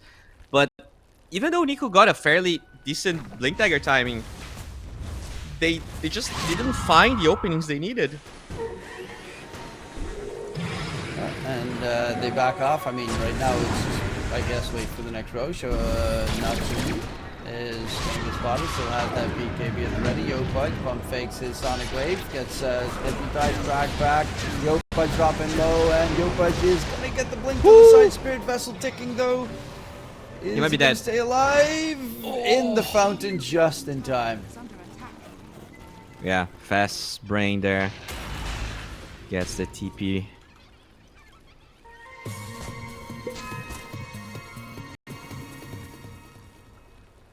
How do you recoup this game? I don't think you do. Like, you need a throw. Like, you need them to dive base. But the thing is that Boom's draft is not necessarily easy to even dive. Like, the Dusa just needs to be hitting the towers. Yeah, you'd need to have, like, Sanctity double Asshole stepping into the Radiance Fountain to give you a shot at this stage. Natsumi is going for Rapier. He's like, okay, gotta get something magical going. Maybe that's the answer. Just have enough damage that you can clear them from long range. Yeah, I think so. That's probably the only way back into this game. Like, killing the supports without them realizing you have Rapier. Because this Deuce is just not dying. I don't know. Like, unless everyone else dies. He's running right towards Jabs. And he's very dead. That little Yule Scepter is gonna keep him alive there. Philippines! Philippines! Woo! That is the weirdest item I've seen Nico build. Like, I've been down with most of his item choices, but I still am not sure I understand the Yule Scepter this game. I can understand why, but it's just not. Like, you'd rather have BKB. Yeah? Or a Heaven's Halberd if you're meant to counter the Dusa with it. Well, we'll see if anything is gonna change here so far. Just seems like a pretty easy game. Yeah, just wait for the ages and you win the game. Like, finish the game, go on to 3, and look to 3-0. The way that it's looking. Game 1 obviously was very close. This game was nowhere even. yeah, it feels like for the first time, Aureus is getting a little bit in their head. Like, they never allowed losses to affect their performances. You're gonna get this Enchantress as Roche dies. Yeah. But that's about it. Do they? Can they even kill her? Finally they kill her. It cost them 2 ultis. Oh, they did leave the pit. They're coming for this. Yep, and they're going in for the... Oh my lord. Sheesh. There's just... That's rubbing salt on the wound right there. They spent so much time and effort killing that Enchantress that they just walk out the pit. Get a double kill, including Yopaj. The nice part about that, though, is it does buy time for this Gyrocopter to finish his Rapier, I think. Like, he will have Rapier for high ground defense if he sells, like, the... Yeah, he did sell the Rapier already. Yeah, he's gonna have money, I think. Doesn't have a courier for 2 minutes, though. Yeah, he's gonna have to walk. Gonna have to do the old walkaroo. Wait, he's going back. Oh, he's not gonna have it then. Yep, nope, that's not going to be Rapier Gaming, it seems, for another minute. That's at least mega secure for the dire side before Rapier is up. Yeah.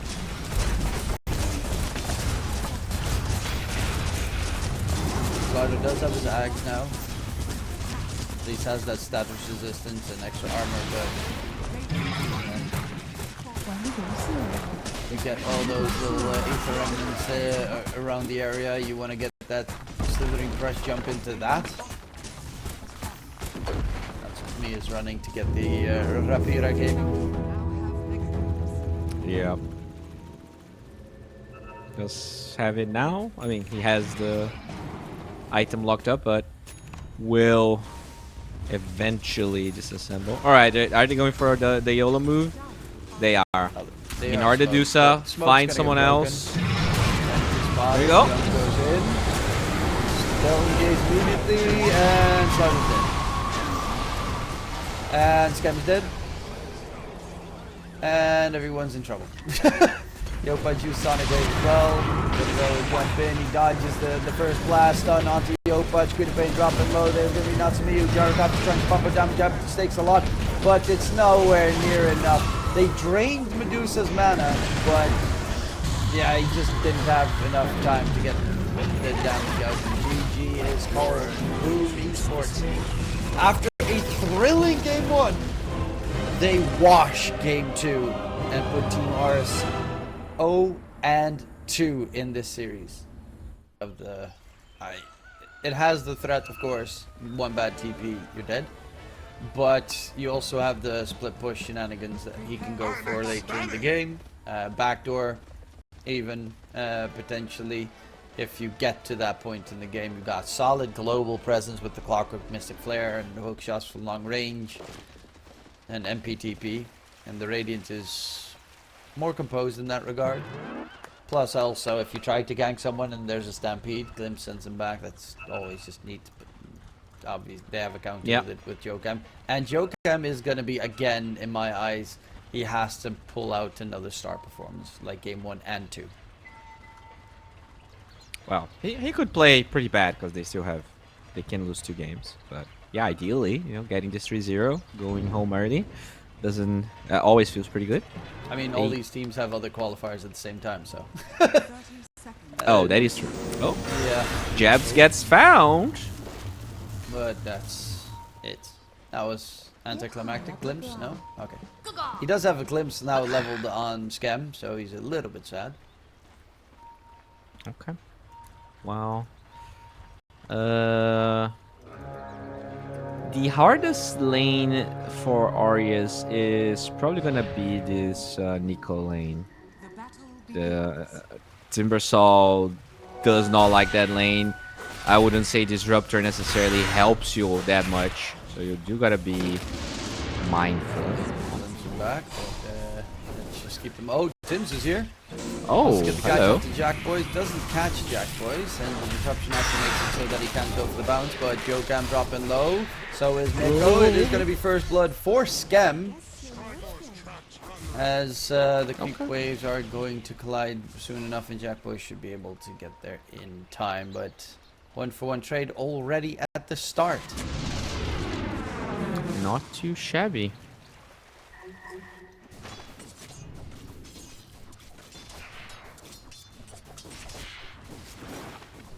And your Quadjin mid up against Sanctity Pain. You can dodge Shadow Strike with the Sleight of Fist, but he's got level 1 Flame Guard, so I guess it's going to be more of a...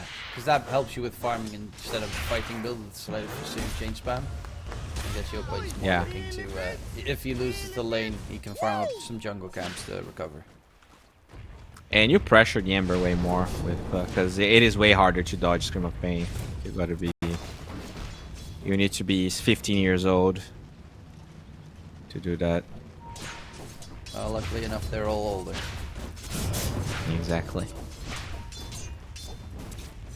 And there's, creep wave pulls. It's a double melee lane bottom, so it is Tim's on the Clockwork and the Disruptor being played by Scam, so it's like change in that regard compared to what I initially expected to be the case. I do feel like the clock helps the Timber a bit more at least, because he can bounce people around, he's tanky, like he can soak damage. Disruptor isn't really a sponge. Yeah, that's true. The only downside is you're playing a double melee against double range lane, which is slightly more unfavorable. But Yeah. Tims will just have to pull the creep wave back the entire time as Nico is taking some hefty damage there with those meld strikes. Yeah, this lane is gonna be a lot about poking. There's probably not gonna be any kills by Aureus here. At best, you maybe isolate the Enchantress, but she already has Nature's Attendant, so the chance this edge dies is so extremely low. For the time being, obviously it changes once you get to the point of Timbersaw like level 4. As I say that, he went reactive armor, so it's not going for like a kill Timbersaw lane. Yeah, wants that extra armor against the TA. It's valid, right? Yeah, no, it's much needed against the TA. It's just always sad as a Timbersaw that you can't just go for those Timber Chain Whirling Death levels. So you randomly spot, center or top lane once you're level 6, and then chop, chop, chop, dead. Mm-hmm. Yeah, I'm gonna have to wait a little bit for that. If he has a good start, maybe he only gets 1 point of reactive, but for now, at least one will be needed. NP having a great time. Yeah, it's not too bad of a lane. Obviously, if they get on top of you, it gets a bit dicey with like Disruption and Centaur Stomp, but Disruptor can just limp back the Centaur if he wants to go in for the Natsumi kill. And you always, on any point of this game, have to be careful on any lane that there might be an NP TPing in. That's why I do like the fact that they went for the Quap, because he can just blink out if he sees anyone get close. Yeah, that is true. Unfortunate, Yopaj going for the 2 points in Flame Guard against Quap. A lot of the times we see, max Light of Fist with chains because it gives you lockdown on her, and it even allows the NP to help. So he's not gonna have a lot of kill potential early on. It's mostly gonna be farming apparently. Yeah, but that's kind of no. Sumi plays hero. Doesn't want to go for that spirit. It's such a good spirit vessel game, but that's what Yopaj is for. He's got the vessel queued up. It's amazing against Quap. It's amazing against Centaur, Enchantress, even against the TA, as the TA would get his refraction charges taken care of. True, And very good against TM. yeah, they're just dragging the creep way back on the Dire side, so that Nico can get some nice farm, which actually he's having a pretty good time on the Timbersaw so far. Thanks to all the creep wave pulling by Tims. Very true.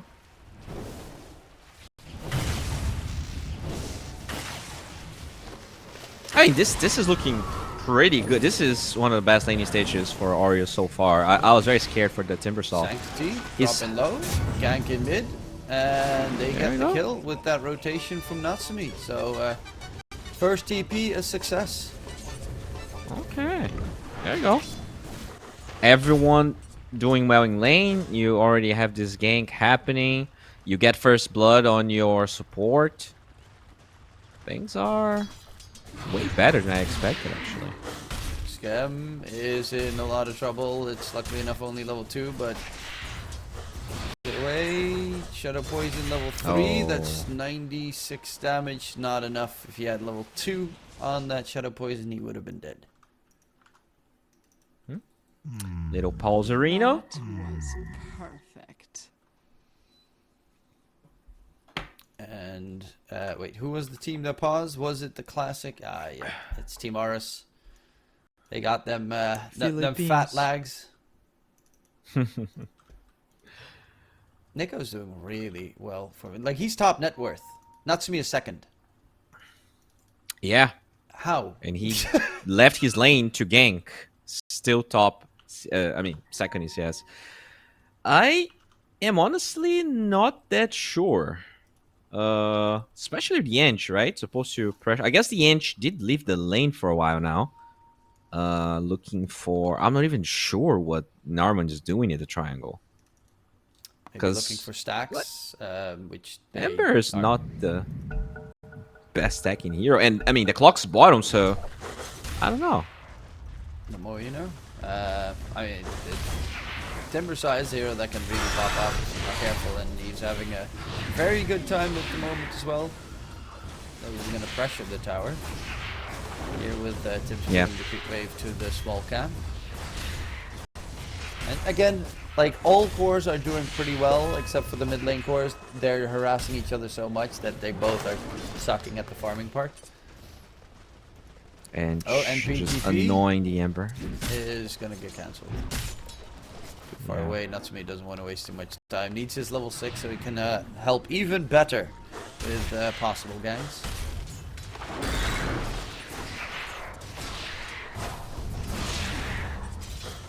The here Disruptor comes TP Cam. now. Oh, if he timed that one on the blink, that could have been pretty. Yeah. Need to click a little bit faster. Fortunately, he's not 15 years old anymore. Yeah, no, he's old man Scam. I have no idea how old he is. Radiant's middle tower is I think he's like 25. Yeah, Maybe he's 25. like when Envy brought him in, like he was 15 or something, right? He was very young. I mean, would Envy have was still expected playing. him So. older, considering how long I've seen him play. Yeah. It's like the pure effect, right? You heard of him for so long, but then you realize that he was, I don't know, 14 when the first heard of him. I mean, the wildest thing to me is the fact that Satanic is still 17. Like Yeah. that especially. Like I feel like I've heard that name for 4 years now. I mean, he's been hyped up for so long. How old was Sume when he won TI? Was he 17 as well? I think he might have been 16. I think it was 16 when he joined EG, but Then I don't 17. know. Yeah. Oh, bottom lane. 15. Okay. Sonic Wave onto Nico. Can he get away? He's gonna go for the TP, TP back. out. Shadow Strike is taking him down, and he gets the TP out in time. Tim's does have a TP. Is not gonna use it. Glimpse comes out down to the pain. And now he's going to go for the TP. Sanctity doesn't have the damage because he only has 1 point in Scream of Pain, which is problematic for the Quap as it makes sure that your farming speed is very low. Yeah. Also, I think the biggest problem is that when we look at Boom, they don't really have a lot of stuns, right? The only reliable stun is the Centaur. So this TP plays out of fights might become common just because, you know, just Smil was TP. 17. I Okay. had to do some Yeah. math because it was in 2015. He was born that was early in the year of 1999. So yeah, Satanic did miss the timing to be, you know, as maybe as young as Sumeo to win TI, but still Yeah. got like very impressive placing considering his age. Yeah, they did pretty wonderful at TI. It was great showing. And again, we had a playoff without Spirit, which feels weird. Dire's top tower is under attack. Yep.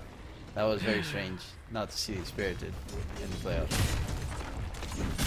Yeah, what isn't there like a rumor Satanic's gonna play mid for Spirit or something like that? I mean, he used to play for Spirit. There was also a rumor that he was going to be playing safe lane for Jabs trying to run away. Nicholas here. Centaur is chopped up. As Yokam tries to TP out, we'll get the TP to safety because Scam wasn't close enough for the glimpse. I mean, there's plenty of rumors right now about Satanic and where he's going. Before TI was the rumor that he was going to Tundra as their safe laner instead of Chrysalis. Now Chrysalis is playing for Mouse, but technically he's still benched, I think, for Tundra. Yeah, and Saberlight's playing for what's the name? Aureus. And even though he's on Liquid. Yeah. I mean, that's the thing.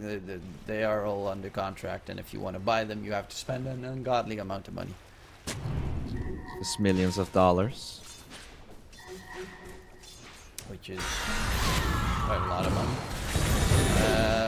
From the Witch, there's a good jump onto the Enchantress. They're trying to chop him down.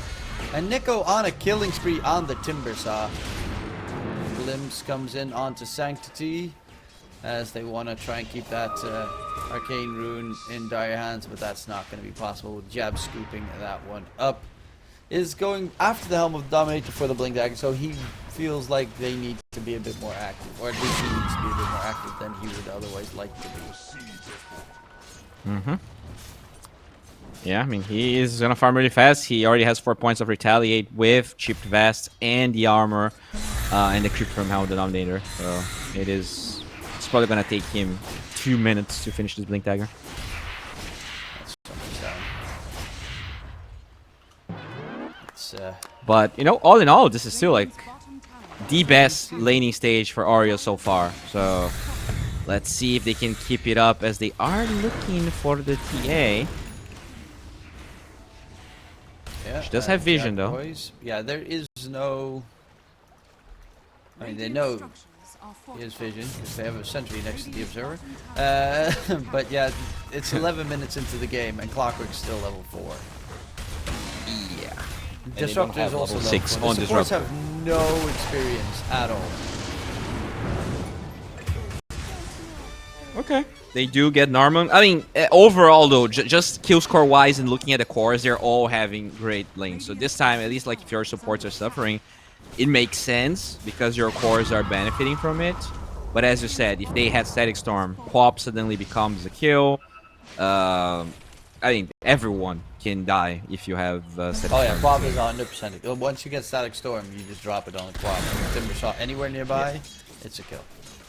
NPTP in. That's what he's got the Maelstrom Duns going for the Mjolnir, is farming up or stacking up the Ancient stack, which he significantly failed on. Does need to make sure that it doesn't get spotted by the Radiant side though, that Ancient stack, because TA is very good at clearing it.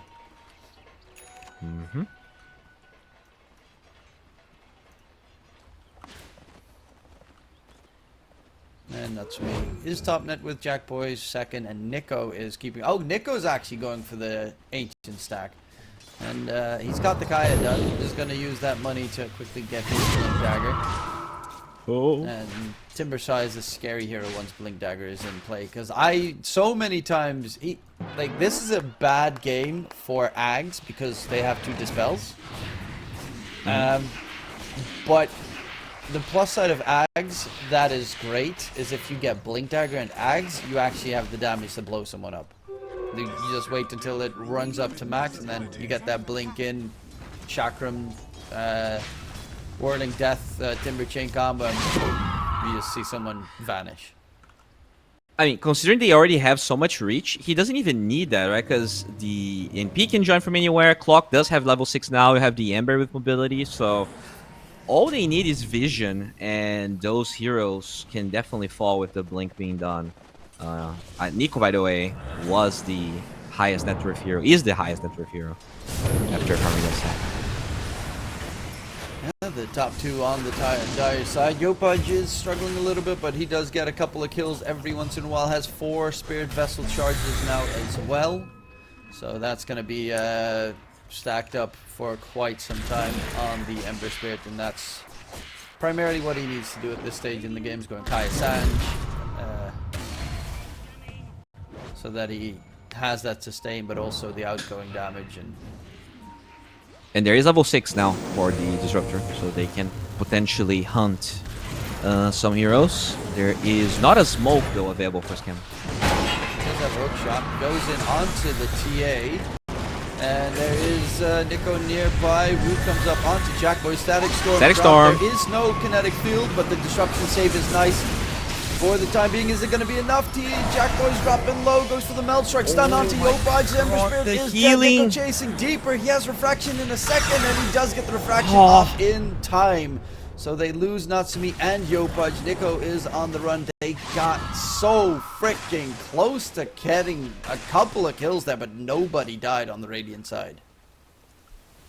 Yeah, I mean, this TA is so tanky. Did stop for Falcon Blade and Dragonlance, so it's really hard to bring Jack Boys down. Even, like, he can actually man up, and they didn't have the raw damage, especially if the support's helping out. 4 points. Sorry, 2 points of healing on the Enchantress, just allowing the TA to survive through it. That was a pretty painful one. Yeah, again, disruption save. Level 1 disruption is all you need.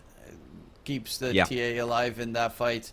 And they can just continue after the Static Storm is over. So, I mean, for everyone, that is really going to be the target of this game. SD needs to die first before you realistically can do anything else.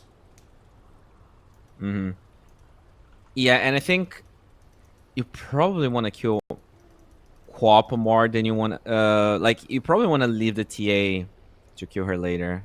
Quap was probably gonna die faster, so maybe there's no time for the disruption to be cast. But with that build, the TA, I mean, TA is the highest, the second highest HP on their side. Yeah, Queen of Pain, of course, went for the Kaya first item. Once BKB and Sanj comes in, Quap is a lot more tanky, but the stage very squishy and easy to blow up, but you need to get that catch going, and that is kind of where they're struggling. Clockwork had to use the hook shot on the TA that was right next to him. There is no kinetic field on the disruptor, so they don't have that catch yet either. And then it's Sprout and Timber Chains as their only control spells. Mm-hmm. Yopaj, again, even with this Flame Guard build, lowest farm core. And, like, his core is fine, right? But he's just not able to farm either heroes or creeps, apparently. And even if you try to take a fight, you get Demonic Purge, because Ember Spirit is the best target to Demonic Purge. Always, really. Yeah. And then Flame But Guard he immediately chose gets to play into it, right? Yeah. It's not like they countered him. And that's a tiny smidgen of a problem there. Yeah. So, I mean, NP still farming though. We'll get the Mjolnir done after the Ancients are taken. So, Natsumi is still having a very good time. But Desto is on the way for Jack Boys, and that's when I think especially the Disruptor is gonna struggle. Like, he's going drums, but he might have to, like, rush a Ghost after. Yeah, drums is an interesting choice. I haven't seen that one in the Disruptor in a while. Maybe it's either Blink or Glimmer Blink or Solar Crest. But that's because everyone runs Solar Crest. I'm not sure if it's like he's trying to disengage from Stampede or being able to follow up, but yeah, it's a choice. It's a item choice.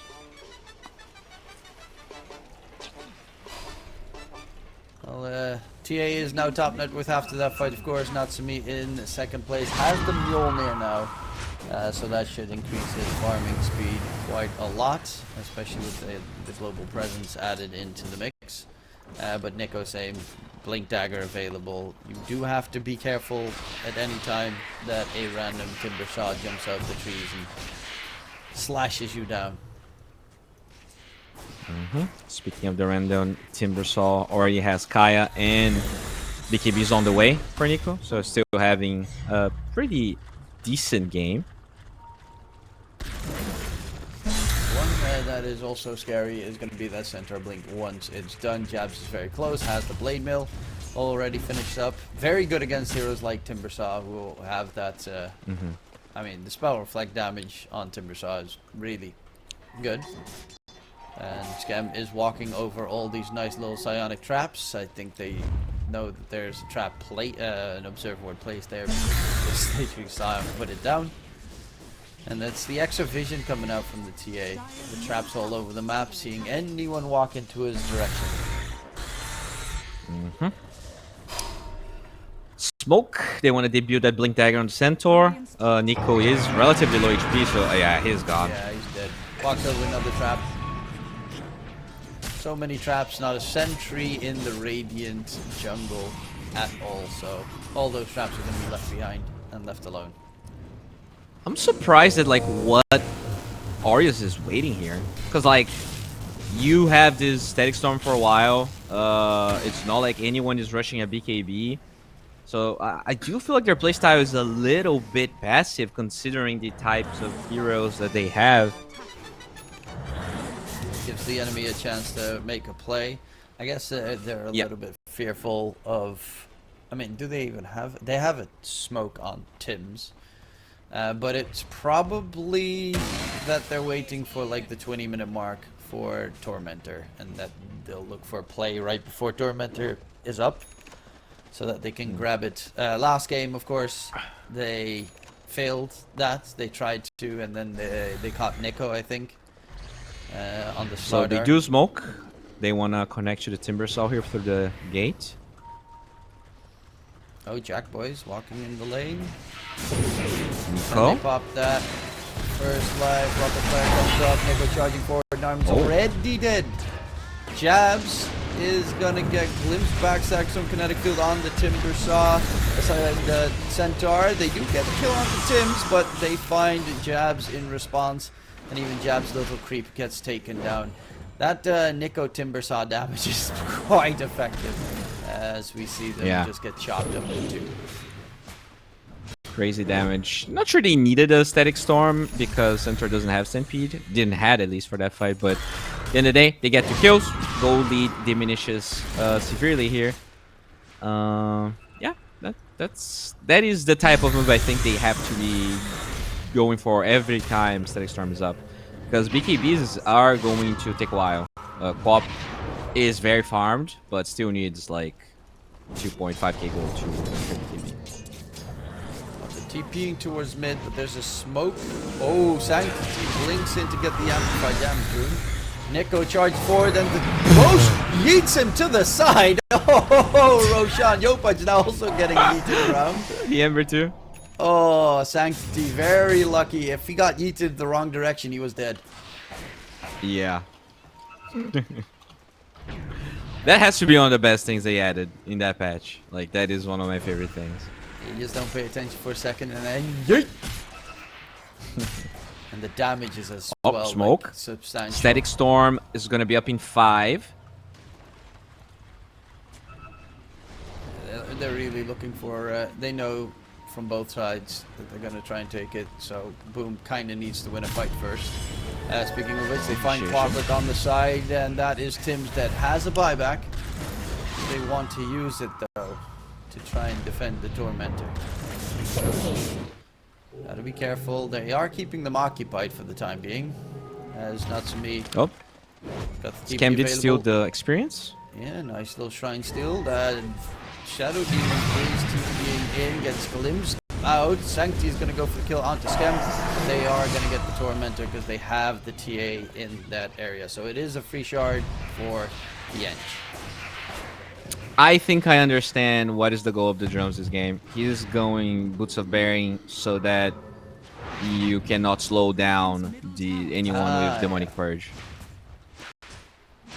Right? I mean, can you purge off? Like, does it work against Demonic Purge? You can purge drums, but you cannot purge Bearing.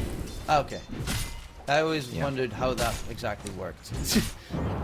I never tried it because it was like, what if it doesn't work? Then I have drums of Slam and aside the Boots of Bearing, and I use it, and Demonic Purge, I still stand still. Yeah. Is under attack. The more you know. So, but I mean, it is a very, very slow build-up, right? Because it's one of the most expensive recipes.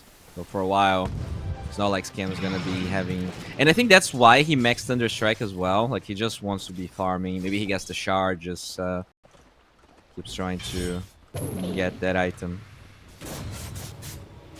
Well, net worth wise, game is still very close between the two sides. Natsumi is top net worth, Jack Boys is second, but of course a lot of that time was wasted for Jack Boys in trying to get the Tormentor, where Natsumi was just farming away. Nico has got solid farm on his part as well on the Timber Saw, is close to the BKB being done, which he has it secured. Quap is also very close to finishing up the BKB. Centaurs, same story.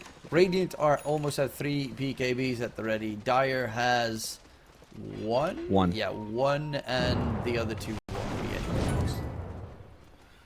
Yeah, that is gonna be a big problem. Like, they're already struggling to lock down some of these heroes. With BKBs, you're not gonna kill any of the cores, so you probably just have to focus on the Shadow Demon. As Tier 1 tower will probably fall here. Never mind.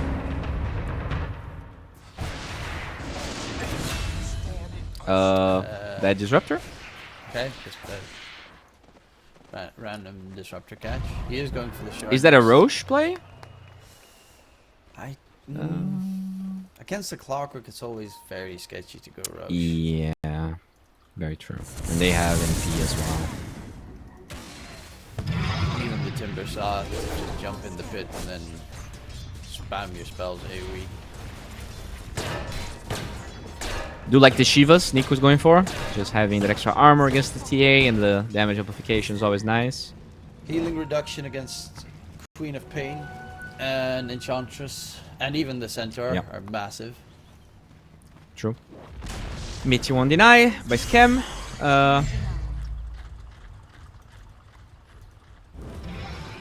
5k net with not great set, but it's a 24-minute game, so it's not really that much. The main difference is as well in the supports and Yopach being a bit behind.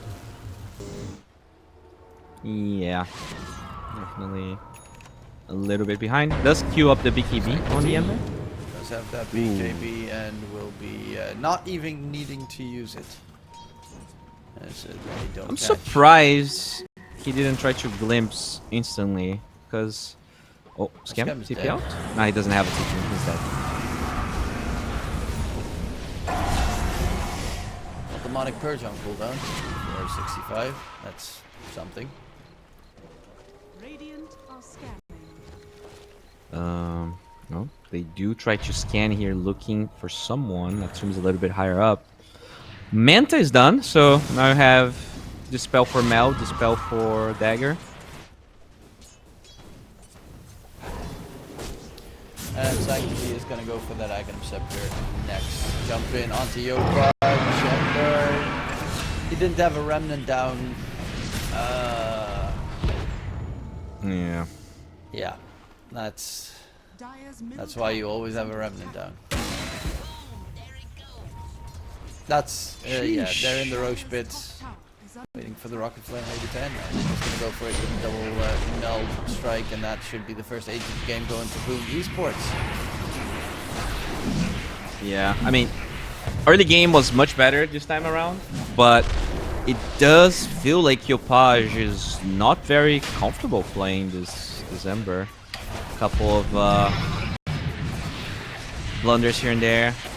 Nico is having a pretty good game, all things considered. Like, he got heavily countered against the TA, still having an awesome game. But their lockdown is pretty bad. Like, they literally, the only real stun they have is hookshot. Scam walks over some traps, looking for him. There's Scam still that observer ward, so he can't go anywhere. Scam is dead once again. Scam's having a terrible way. All he's doing is dying at this stage. Yeah. And he did kill up the shard now, so pretty... Yeah, very curious build on the Disruptor. Well, it at least gets you some more vision in the trees. Maybe get a catch, Nico. Gets the blink out before any guns comes out from Sanctity. And Sanctity has now overtaken the Timber Saw in terms of farm. Nico can't keep up the pace in terms of net worth anymore. Natsumi is still doing a very good job staying close to Jack Boys. And also trying to split open the map a decent amount. Jabs is doing the same thing with his Helm of the Dominator creep. He is dragging the creeps back in that bottom lane, so there is no actual split push being successful. They're gonna smoke up. They do have the NP to follow up. Can they find a straggler? Oh, the centaurs they're gonna find. This is a hard one. F-ups the BKB. Cogs annoying a little bit. Though jumping onto Narman. Center Stampede Juice. Do they have a glimpse? For any of the catches, two-man route comes out. Quap is on the side. Saxon connected onto both. But there's jabs going in for more here. Chop through. They finally kill off Narman. But they are in a bit of trouble here. The Jack Boys keeps on getting permanently rooted. Demonic Verge used by Yokam as he is dropping low. Nico's chasing deep for the backline supports. They will lose Clockwork. Stomping onto Scam. That's a second one down. And the support, I mean, how did Yokam on that Shadow Demon get out? He was just twirling around and Nico was on his tail 24/7. But the Glimmer Cape, or how did he go in? I am not sure.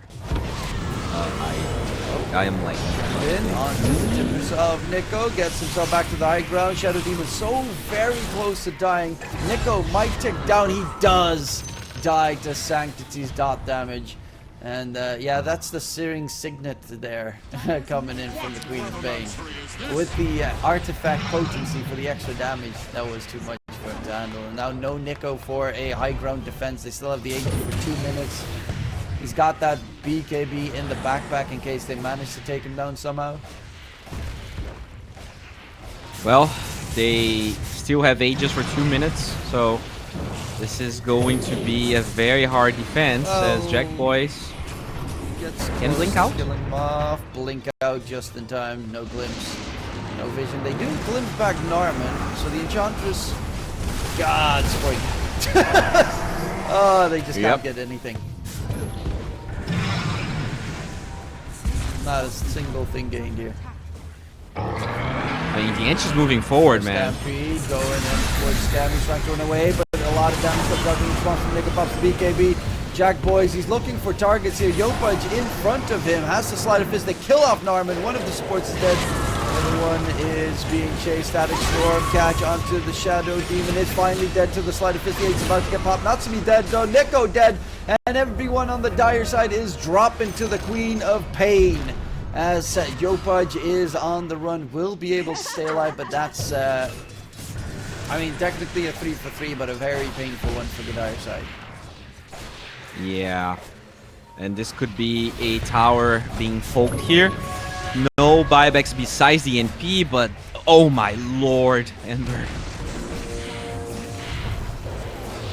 Well, quickly pops the Ghost Scepter before the side blades come flying. Yeah, that's just a lane of barracks. No response whatsoever. And Jab's great catches so far. He's almost done with his Aghanim Scepter as well. You still have that behind them on the other side. The Centaur Stampede coming in soon enough. Yeah, it's done now.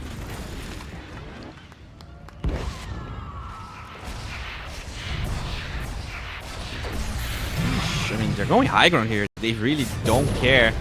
They know that this NP doesn't want to buy back 20 seconds up, and even if he does, it's already a huge win. They have 10 to disengage. They have the card, and it seems, I guess they can glyph and try to force a fight. Probably have to do that. You don't want to give 2 lanes back for free. They do go for the glyph. Oh, there's the Centaur. Party time! Yep, let's go for a ride. Quickly get rid of the racks. Take Jack Boys out of there. As they are gonna glimpse, but the disruption save comes out. Queen of Pain blinks up on the enemy high ground, but it's just to fear them away. And all these traps all over the place as well. The constant silence as Yopudge forced to pop the BKB. 2-man route comes out. Do they even have anything behind it? But they still have BKBs available. Hit your workhorse is up in 3 seconds. The Stampede. Limp sends him back. Jab pops the BKB. Almost taken down, and Nico's looking for a catch. They're gonna go for Jack Boys here, but can they even kill him? BKB's used. Sonic Wave onto 2. Sanctity godlike. Nico's still chasing on the back line. He's still dead. 3 hits from Jack Boys is enough. Skem's gonna be next, and this might just be it for Team Aureus. Sanctity Natsumi is trying to hold the line here on the Nature's Prophet, but there's just not much that he can do. He doesn't even have a BKB, so they constantly keep Yeah, I mean, they're still tier interrupting the 1 silence bottom, and right? slowing him. That's the only reason they didn't GG, I think. So, you still have like one fight on you, but what item do you even get that changes these fights? I mean, one item is not going to be enough. Like, It's then 20k he tried behind. to go full on for damage to try and like out DPS the TA, but he's being constantly, so he can't really dish that much damage. Partly because there's no stuns, right? When they got the 3 BKBs on Boom, like kinetic field doesn't really matter, chains don't matter. I think that's really the biggest, the greatest part about how Boom won those fights is just, all right, guys, let's get 3 BKBs. Doesn't matter. I mean, for Boom, the one thing that has mainly, in my eyes, put them in this very winning position has just been Yokam on that Shadow Demon as well now. The disruptions, every single time someone almost dies in this team, disruption. And then they come back, blink out, whatever. Perfect timing on it. Keeps his team afloat. Yeah. And even when they try to chase him down, he keeps the Timber Saw occupied for a like the entire fight. He's trying to kill off this Shadow Demon, and Yokam is just nowhere to be seen. To me, what I like, we're praising Scam a lot, right, during the qualifiers for his All Hero Challenge.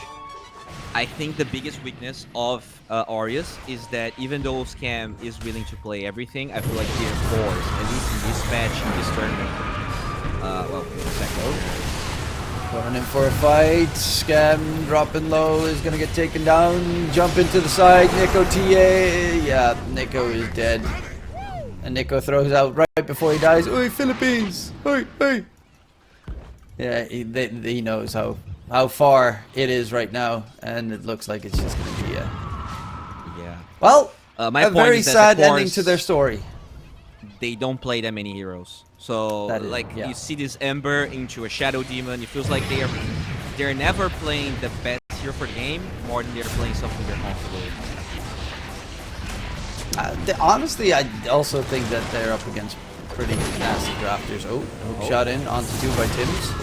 They do have BKBs, and they have a nice little cart Party sprint time. coming in. Yeah, Workhorse, hit your ride, take it for a spin. God, TI really made some things weird. Centaur being a super late game hero now because of Workhorse. Yeah? I mean, it just works.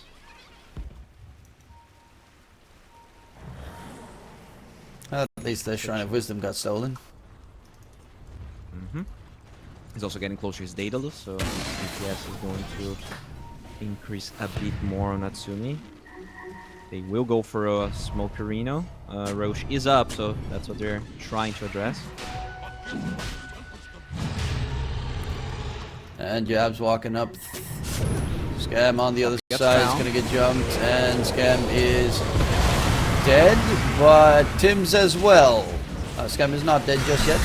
Saxorm onto Norman. Can they get anything here? Actually, Jab's dropping very low, but pops the BKB, and then the damage output is very minimal from the dire side. Sonic Wave onto Natsumi, force him away, and Natsumi is going to get held in position. The NP, no BKB, no chance. Nico, 3 kill hits by Jackie. Drops him dead as well. 50 seconds and no Timber. They do have a buyback on him. No buyback available onto Natsumi though. 190 gold off the mark for that one. I think you live and you try to fight when the Disruptor spawns with the buyback on Timber, but they can just back and Roche if they want to. Like, you don't even need to commit for this. It seems Jack wants to. They use Blink, so as you said, they don't have their BKBs on the Radiant side at the moment. But they don't have the NP. Like, if they had NP, this could get you a good fight. There are 2 bounties on the map though, but no one can get there except for NP. 100 gold away. That's so sad.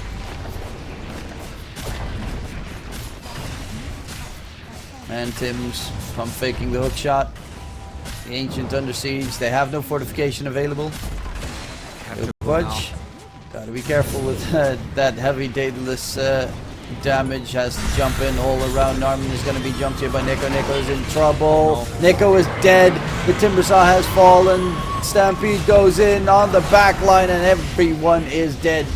GG's as Boom eliminate Aureus, who has gone through the entire lower bracket run to make it to the grand finals, and they get 3-0'd by the first team that beat them.